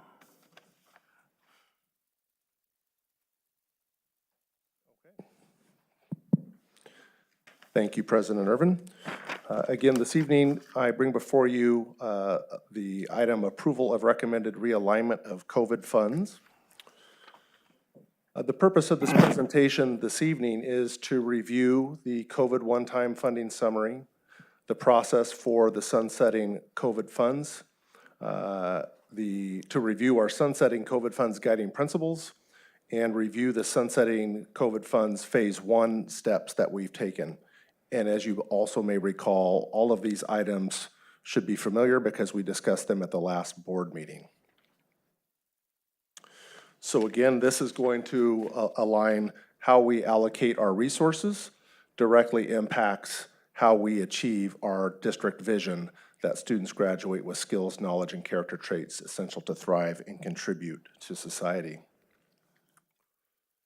And specifically, this item aligns with Goal 4, which is ensuring the district is fiscally and operationally sound. And it is important that we go through this process over the next several years to ensure that our district does stay fiscally and operationally sound due to the sunsetting of these COVID funds over the next several years. So I'm not going to spend a whole lot of time on each of these next slides. They're pretty much the same as they were when I came before you in November. But this does outline each of the different COVID funding sources and the amounts, as well as the expiration date of those funds. The process for this sunsetting COVID funds conversation and work included identifying programs for review, identifying the 24-25 funding that needed to be realigned, because we do have funds that are expiring this year. We went through the draft of the guiding principles that were brought before the board and approved on November 6th, as well as bringing to you on November 20th the recommendations for program realignment. So this evening, we are at the recommendation stage for approval of those recommended realignments. So again, the process that we went through included gathering educational partner input, similar to most of the work that we do in Modesto City Schools under Dr. Noguchi's leadership. We started the process of the guiding principles for sunsetting COVID funds with the board, and then we went back out and went to the following educational partner groups that you see listed there on the slide for additional feedback and input. The guiding principles focused in 4 core areas: student-centered, equity and access, prioritize core educational goals, and consider long-term investments. I've included a printout of the handout with the details specifically to each one of those if you would care to reference that at any point. And to summarize our phase 1, we identified $11.5 million that needed to be realigned for next year. We have taken steps on reallocating our expanded learning opportunity program funds to include 912. This helps us reallocate $2.2 million for 912 summer school and intercession, as well as $280,000 for esports. We engaged in, I would say, significant budget analysis, both through this process, but I would also say a conversation of ongoing work in better understanding our allocation of resources. A program review and recommendation process where we evaluated, I think it's close to 40 different programs related to the need to reallocate funds. The vast majority of those funds, or some of those funds, were allocated but not spent. So we identified that maybe we had a budget item that said, I'll use an example, we needed $50,000, but we only spent $10,000. So how, reallocating that budget number to better suit our objectives and our vision. And then also a reminder that this is phase 1 of a 3-year process. These different funds continue to expire over the next several years. So our next steps, first off, just want to say there is an impact to people. We work in a people business, and it takes a lot of people to do the work that we do every day at our school sites and across our community to support our students and our staff, our parents and community at large. And we want to be clear that we value our employees and their contributions to Modesto City Schools. So those impacted employees, while a good chunk of those positions that are being recommended to sunset or to expire at the end of this year, we are engaging with those individuals through HR and through their supervisors to identify if they're being displaced, might there be potential employment opportunities available in Modesto City Schools where they are qualified. And one example that I gave previously was around campus supervisors and bus drivers potential, but I'm going to speak a little bit more about that here in a moment. Our next step is also to continue our review and analysis of COVID funds. Again, I mentioned this is phase 1 of the process. We will continue this process or a similar process again next year and the year after, because as those funds expire, there will need to be decisions made about the reallocation of our resources. And then again, bringing back phase 2 recommendations in 24-25. So as outlined in this evening's report that was attached to this item, I included a detailed list of the recommendations that were brought to the board on November 20th. I reference you to that because we did make one change to the recommendations that we're bringing before you this evening, and that was we reconsidered the sunsetting of the campus supervisor positions that were outlined at the November 20th meeting. And part of that process involved looking a little more closely at our school fencing plan for our high schools and the timeline for that. We're in a process, but there's still a lot of variables that are at play there. Additionally, we are looking at the expansion and inclusion of more employees in our Knowledge Saves Lives training. Want to be sure we know that we got a good chunk of our staff this year through that training, but recognize also that we have some work to do in that area as well. And then we'll also be implementing in the near future here an anonymous reporting system for safety concerns, as well as a classroom locked door policy. So when looking at those 4 safety-driven initiatives that are in planning or implementation phases, we're going to make the recommendation that we keep the campus supervisors in place for the 24-25 school year, because I just want to remind you, the sunsetting of those positions, they would have completed this year, right? So the recommendation was whether they would be funded for next year. So the recommendation that is before you this evening is to keep those positions in place through the 24-25 school year, next year. But as with many of those areas that are currently being recommended to continue, phase 2, again, will require more analysis and program evaluation as we move forward. So with that, I turn it back over to President Irvin. All right, are there any comments from the public? Comments from the public? Seeing none.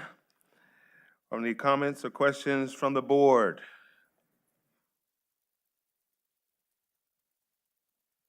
Comments or questions from the board? So do I hear a motion to approve the recommended alignment of COVID funds? That's been motioned by Trustee Daly. Is there a second? Second by Trustee Mejia. All in favor signify by saying aye. Aye. All opposed? Any abstentions? The motion carries unanimously. Thank you. Moves to B9, approval of resolution 2324-18, confirming the consolidation of Modesto City School Elementary School District of Stanislaus County and Modesto High School District of Stanislaus County. Speaker, Mr. Zerly. Thank you, President Irvin. Good evening, trustees. We are recommending approval of Resolution 2324-18, confirming the consolidation of Modesto City School Elementary District and Modesto High School District. Many people in the public view us as a unified school district. We do have students beginning with transitional kindergarten grade, going through 12th grade. And we also function just like a unified school district with a common board and common administration.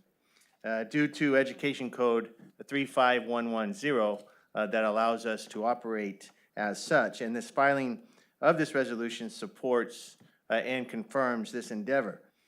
Although there's no guarantee, this provides our district with a justification when we receive funding only for either the elementary or high school districts, which is why we're recommending that the Board of Education approve Resolution 2324-18.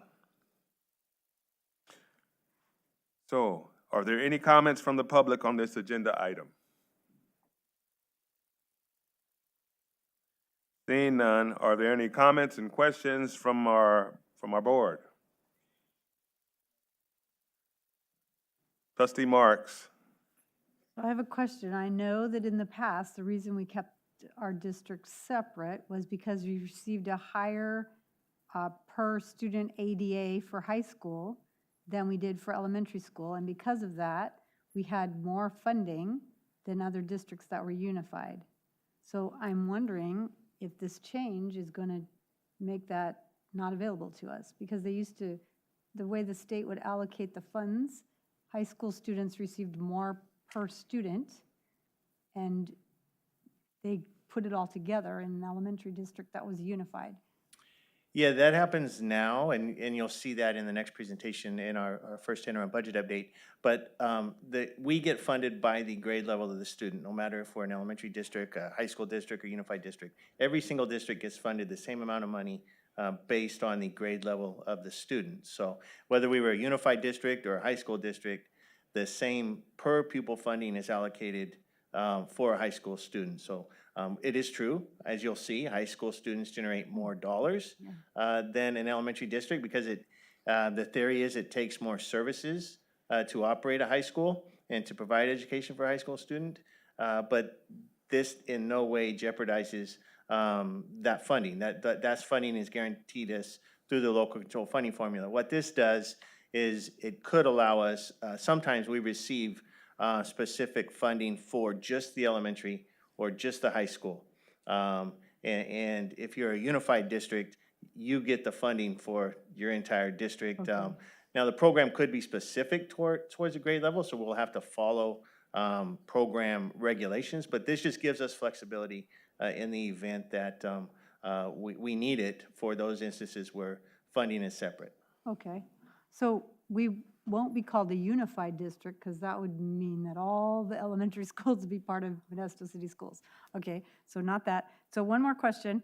So how is this going to affect our joint powers authority? Will it change that at all? Because we just did that tonight where we reconvene or we, convene as a joint powers authority and then we reconvene as Modesto City Schools. So we just voted in all the leaders of that. So does it change that at all? Does it affect that at all? It does not. Okay. That doesn't change any of the other operating processes that we do annually. Okay, just wanted to check on all that before we voted on it. So thank you. Okay, Trustee Brown. But my mic on? Yeah, okay. I think I understood the clarification. And it does not make us a unified district, and I don't hear that it's going to necessarily bring in additional funds, but it allows us to allocate the funds that we do receive across the districts. Is that what I'm understanding? Yeah, absolutely. If it was as simply as we could pass resolution classifying us as a unified district, we would anger many other districts in Stanislaus County. So this has nothing to do with becoming a unified school district. It allows us to operate as such, which happened back in November 20th, 1989, when the board first passed the resolution. So as noted in the board agenda packet. Okay, so with that explanation, I'm comfortable with this resolution. And is it appropriate to move for approval at this time? Oh, I there's still somebody got else. Trustee Lopez. Trustee wanted to Lopez. speak. Yeah, I think you clarified it for me a bit, but so this is just, we're re-amping what we've already been doing, correct? Correct. We function theoretically as a unified school district. There's one board, one superintendent, one budget, one audit. But there are times, and within the audit, within our budget, there are separate, as Trustee Marks mentioned, there's separate revenue allocations depending on the grade level of the student. This would allow us more flexibility in the event we could utilize that. Got it, okay, sounds good. Okay, seeing no further comments and questions, do I hear a motion to approve? Motion by Trustee Brown and seconded by Trustee Mejia. All in favor signify by saying aye. Aye. All opposed? Any abstentions? Seeing none, the motion carries unanimously. Brings us to B10, approval of first interim financial report for 2023, 2024, and positive financial certification. Speaker, Mr. Surley. Thank you again, President Irvin. I just want to recognize our financial services team, Michelle Price and Kim Campster, who joined us in the audience, who were responsible for the document that I get to share with you tonight. But our first interim financial update represents the middle of the year for budget estimates and actual revenue expenditure reporting as of October 31st, 2023. Also included in this presentation are assumptions that we use for average daily attendance reporting, revenue and expenditure projections for the current year, 23-24, but also for years 24-25 and 25-26 of our multi-year projection. Trustee Daly earlier had commented that, and I was pleased to hear that she was excited to hear this presentation. And I got to admit, I've been doing this for 30 years, and I don't recall the last time a trustee had said, or anyone has said, I'm excited to hear the presentation. So you set the bar pretty high. I hope I can meet your expectations tonight. But our budget obviously aligns with Strategic Goal 4 and ensuring that the district is fiscally and operationally sound. Part of what President Irvin just introduced is that we have a positive certification. And so if we were not adhering to this strategic goal, we would not be in a position where we could recommend a positive certification. And although the district maintains many funds, the first interim report focuses specifically on Fund 1, which is our district's operating budget, and it does include both unrestricted and restricted funds. Local control funding formula funds, which are generated by our students, are classified as unrestricted, but supplemental and concentration grant funds, also generated by our students, must be used to increase services for the eligible student populations that generated those funds. Restricted funds are also in the budget, and they are legally restricted by the donor of the dollars, whether that's a federal government or a state government or a local agency. And some examples are listed here. You've already heard a discussion about COVID funds. We still have COVID funds, and COVID funds will remain for the next few years based on what you saw in the last agenda item. We have the Every Student Succeeds Act, special education IDEA funds, many other state-funded programs, and then local funds also come to us restricted as identified by the donor that provides us those funds. The first assumption that we use in determining our revenue projections is student average daily attendance, which is based on student enrollment counts. After the 4th week of school, the actual student enrollment was less than the projected student enrollment that we use to build our budget on by 148 TK through 8th grade students and 201 9th through 12th grade students. I just want to be very clear. These aren't actual enrollment drops. These are less than what we had projected. And so we had projected, we actually had projected a decrease in our 9-12 student population. The actual decrease was greater than our projection. We projected a growth in our elementary, our TK8 student population. We did grow, just not as much as we projected. So that's, when you see this, it's not reflective of a declining enrollment. It's just we had less than what we had built the budget on back in June. Now we have our actual enrollment numbers, so we're reflecting that in our first interim projection. And so the projected average daily attendance based on those enrollment factors that we use to generate our revenue decreased by 29.37 elementary students. But we are seeing an increase, and we'll talk about that, of 89.6 for our estimates for our 9-12 students. And so even though we're seeing less students than we projected, because of the way the calculation works, we're able to recognize more students, and we'll talk about that in a minute. And this is our elementary ADA slide. And going back to the prior agenda item, you know, if we were a unified district, you would probably see this just one slide, but we have two. We have one for the elementary district, one for the high school district. And this slide is a graphic illustration of the financial impact of our actual daily student attendance. Funded ADA is the darker blue. If you can see, it's the darker blue line, which starts out on top. And then in the year 2021, they actually are the same, and we'll talk about the reason that was in that particular year. And then the actual ADA is the lighter blue line, which then now goes down below that, the darker line. Pre-2019-20, there was a small gap. If you look, but between the two lines, there was a small gap between actual and funded ADA. And that was due to the rules at that point in time where school districts could receive the greater of the current year attendance or prior year attendance. So if you were a declining enrollment district, which like our elementary school district was prior to 2019-20, you were able to receive more funding than your actual ADA because they gave you kind of a benefit of utilizing the prior year, which in many cases was more than the current year. So that's why you'll notice 16, 17, 17, 18, 18, 19, the funded ADA was slightly higher, just a little bit, than the actual ADA, which is the line below it. We began taking daily student attendance again in the 21-22 year.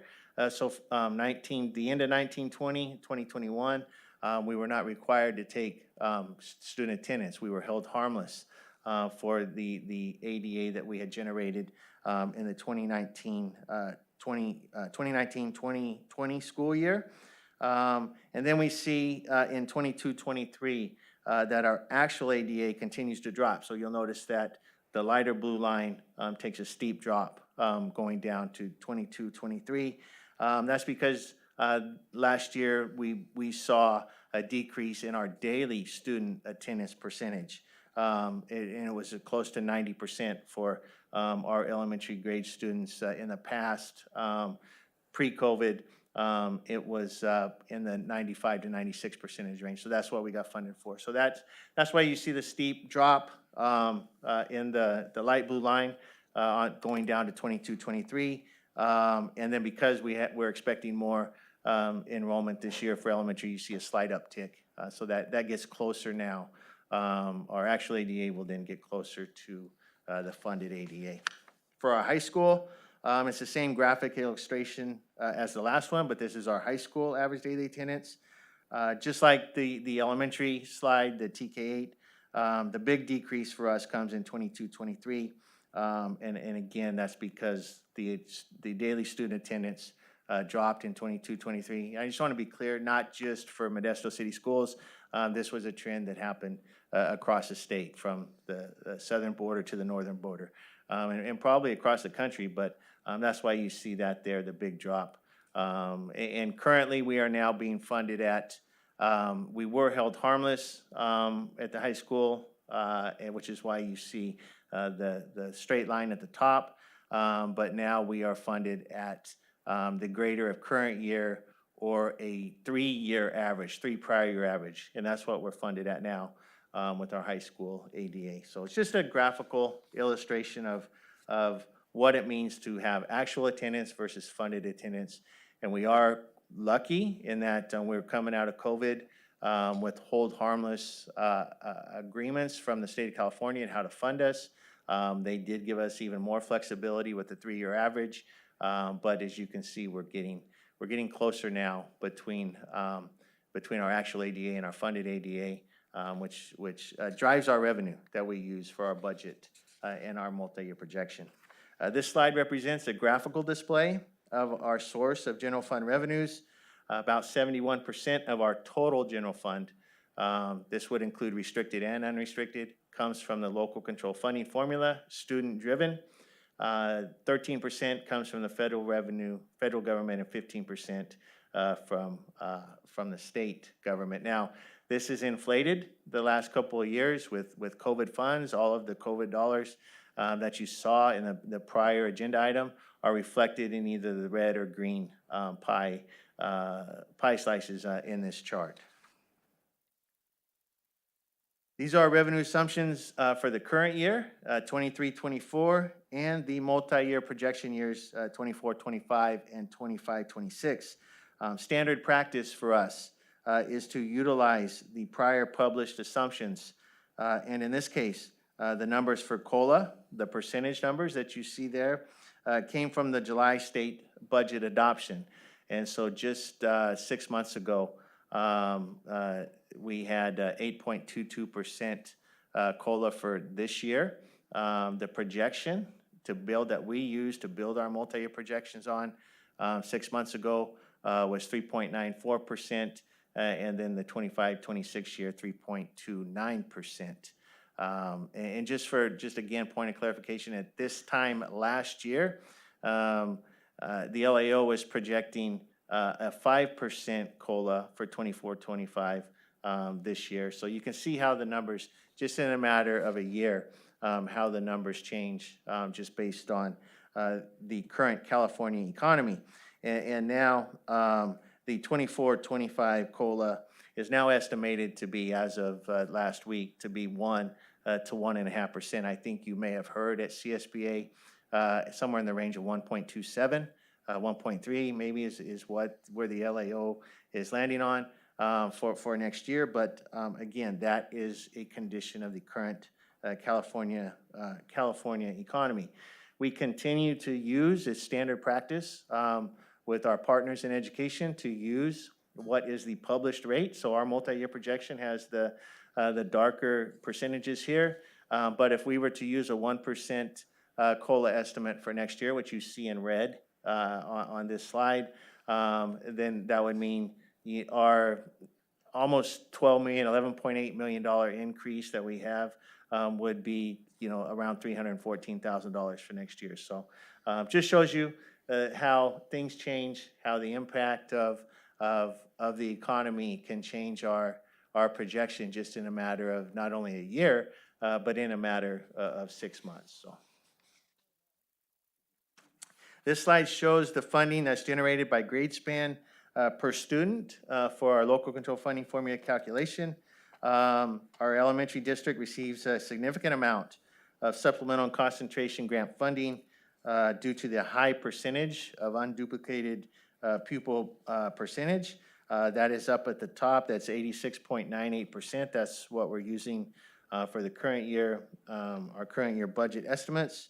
And then you can see how, based on the grade level of the student, as was asked earlier, the base funding and then the adjustments that are granted for those grade level of students. So no matter if this was a unified district with kindergarten students or an elementary district with kindergarten students, that base number would be exactly the same for every one of those grade level of students in the state of California.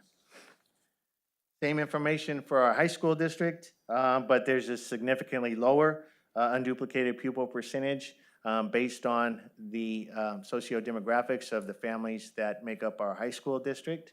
It's 68.71%. So what's that mean? It means they get less amount of dollars for supplemental concentration because the students, the families that come into our high schools have a different socioeconomic disadvantage calculation than those in our elementary district. But you would see about $218 million come from our high school students. And the prior slide, we had about $200 million that come total for our elementary students. Other revenue assumptions that we know now that we didn't know back in June, now that we've officially closed our books, we call that unaudited actuals. We know what our deferred revenue is, or prior year revenue that we did not spend last year. The accounting rules say we have to now book that to be spent this year. So we have almost $37.5 million of prior year revenue that now shows up in our first interim. We also have other adjustments here in revenue assumptions, special education basic grants, Title III, lottery. So these are typical middle of the year adjustments that you see for dollars now that we have a better understanding than what we had back in June when we adopted our budget. Just like the revenue pie chart, this pie represents our general fund expenditures, total general fund expenditures. So there's both restricted and unrestricted planned expenditures in here. And just like the revenue, this looks different from prior years due to COVID expenditures currently budgeted. The majority of those lie in the other services and operating expenditure line that shows 17%.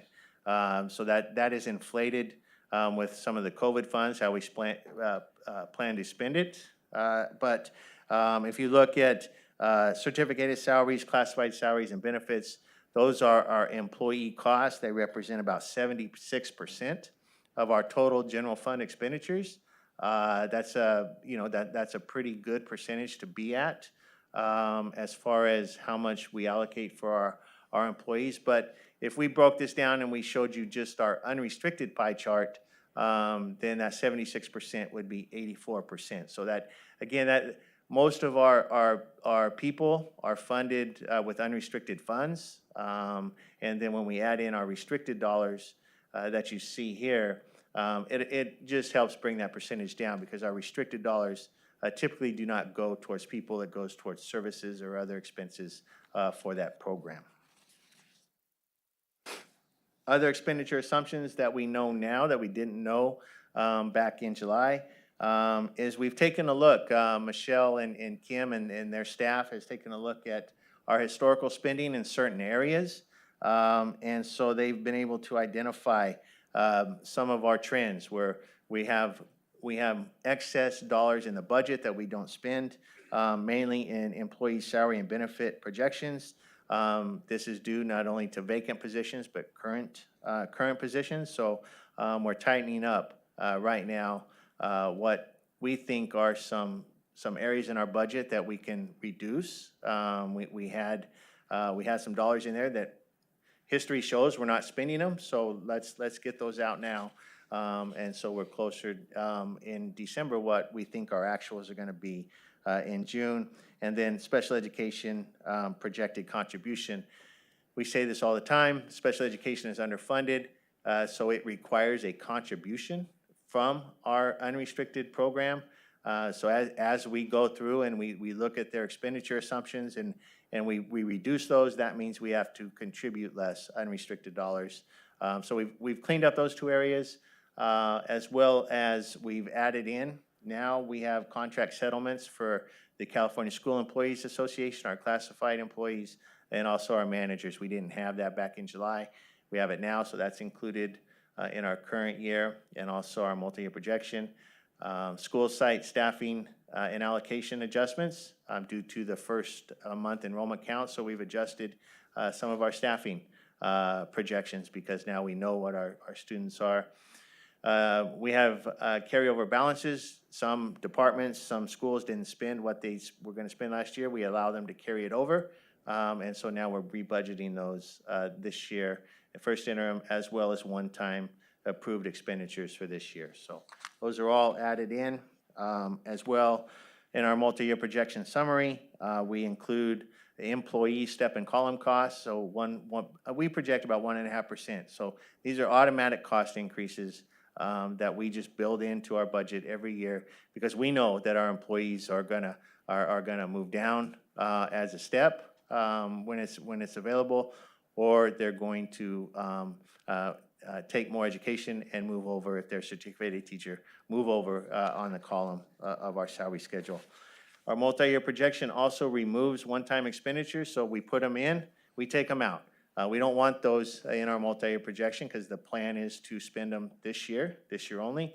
So we remove them for 24, 25, and 25%, 26, as well as any carryover and deferred expenditures. This shows our unrestricted ending fund balance. And based upon our current assumptions for the current year and the future years, our multi-year projection, we are able to maintain a 6% reserve for economic uncertainties. 3% is required for a district our size, but we're able to maintain that in the current year and throughout the multi-year projection. We thank the board for board action on this. This just allows us the ability to set aside more dollars than what the 3% requirement is for economic uncertainties for a district our size.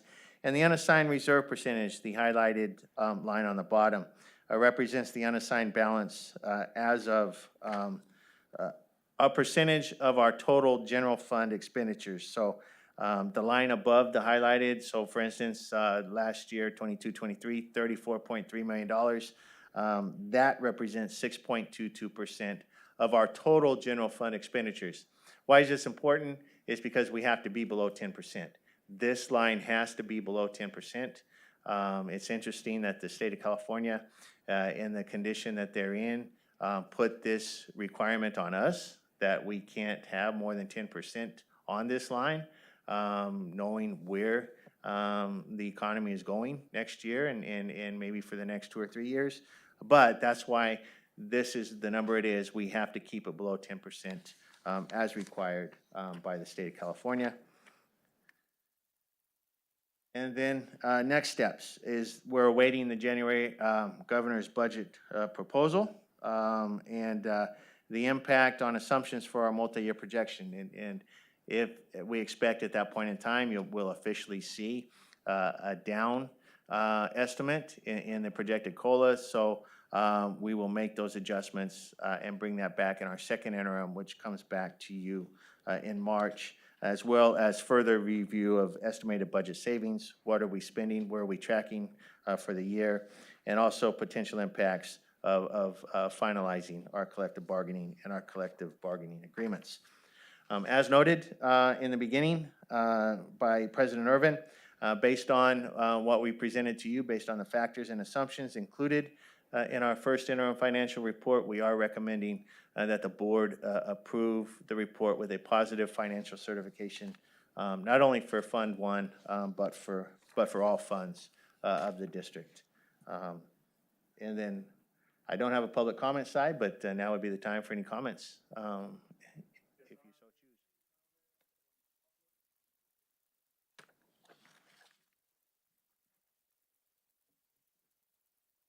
You have a loud voice, don't you hear me? Are there any comments from the public on this agenda item? Seeing none, are there any comments or questions from the board? Trustee Daly. So, did not mean to put pressure on you, but I was excited because now I understand a lot of what you're saying. So that's a huge difference from before, trying to figure it out and asking a lot more questions than I currently have. So you made a comment that I was kind of asking before on some of the other pages. So on slide 15, you made a comment where it says special ed is underfunded. What is the reason for that? Because one of the things at CSBA that I found interesting is that they said that the federal government isn't actually matching the dollars that they're supposed to be matching. That is a big reason, but also the state of California, the dollars go to the state of California. It goes through the state of California's laundering machine, and then we get a portion of that. So it's a combination of two things, but it's also a combination that neither the federal government nor the state government is contributing enough for the students that need the services the most. And that because of the number of services, the amount required for those services, it's not enough funding to provide that. Okay. So then the other question that I have is under the economic uncertainties section, you stated that legally we have to have 3%. We have 6%. I mean, I don't remember the exact percentage that the budget session at CSBA said. However, I know it was significantly more than 6% was the average that schools hold. So I'm curious with our 33 million, if I'm looking at that correctly, in reserve, if there is economic uncertainty and we have to use that, what would that cover? Like, can you give me an example of what it might cover for expenses? So for those on the board or in education that went through the Great Recession, one of the tricks that the state of California did is they would defer dollars that they owe us. So they would defer it not only from month to month or a couple months within the year, they would defer it from one year to the next. And so having the excess reserves or a higher amount of reserves would allow us to get through those times when the state doesn't, or if the state doesn't give us our funding for 1 month, 30 days, we still have to pay our people. One month of our payroll, or October payroll, let me clarify that, was $37 million. That was, and so if the state says, hey, we don't have enough cash to give you, you're gonna have to wait 2 months, or you may have to wait until the next year. This allows us the ability to keep operations moving without having to rely on borrowing. That's just one example, but that's something we've all lived through within the last decade. Okay, so that helps me grasp it. Thank you for all of the work that you put into this. It's amazing.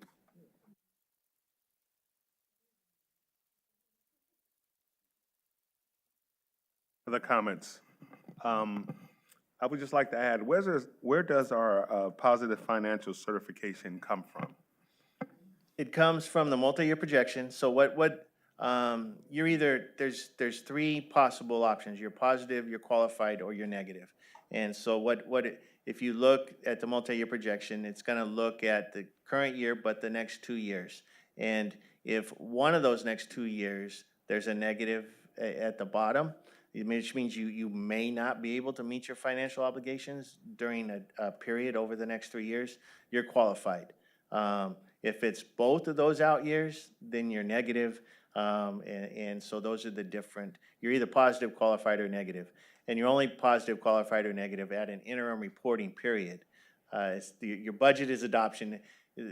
People think, well, do you have a positive budget adoption? Well, you either have an adopted budget or you have a rejected budget. Those are the only two options. But when we do an interim, it's positive, qualified, or negative. And if we were qualified or negative, that means we couldn't do certain things like borrow money. We couldn't, we would need the county superintendent's approval to do some things based on what they call AB 1200. And so we want to remain positive for as long as we can, because that allows us, this governance team, the most control over our dollars.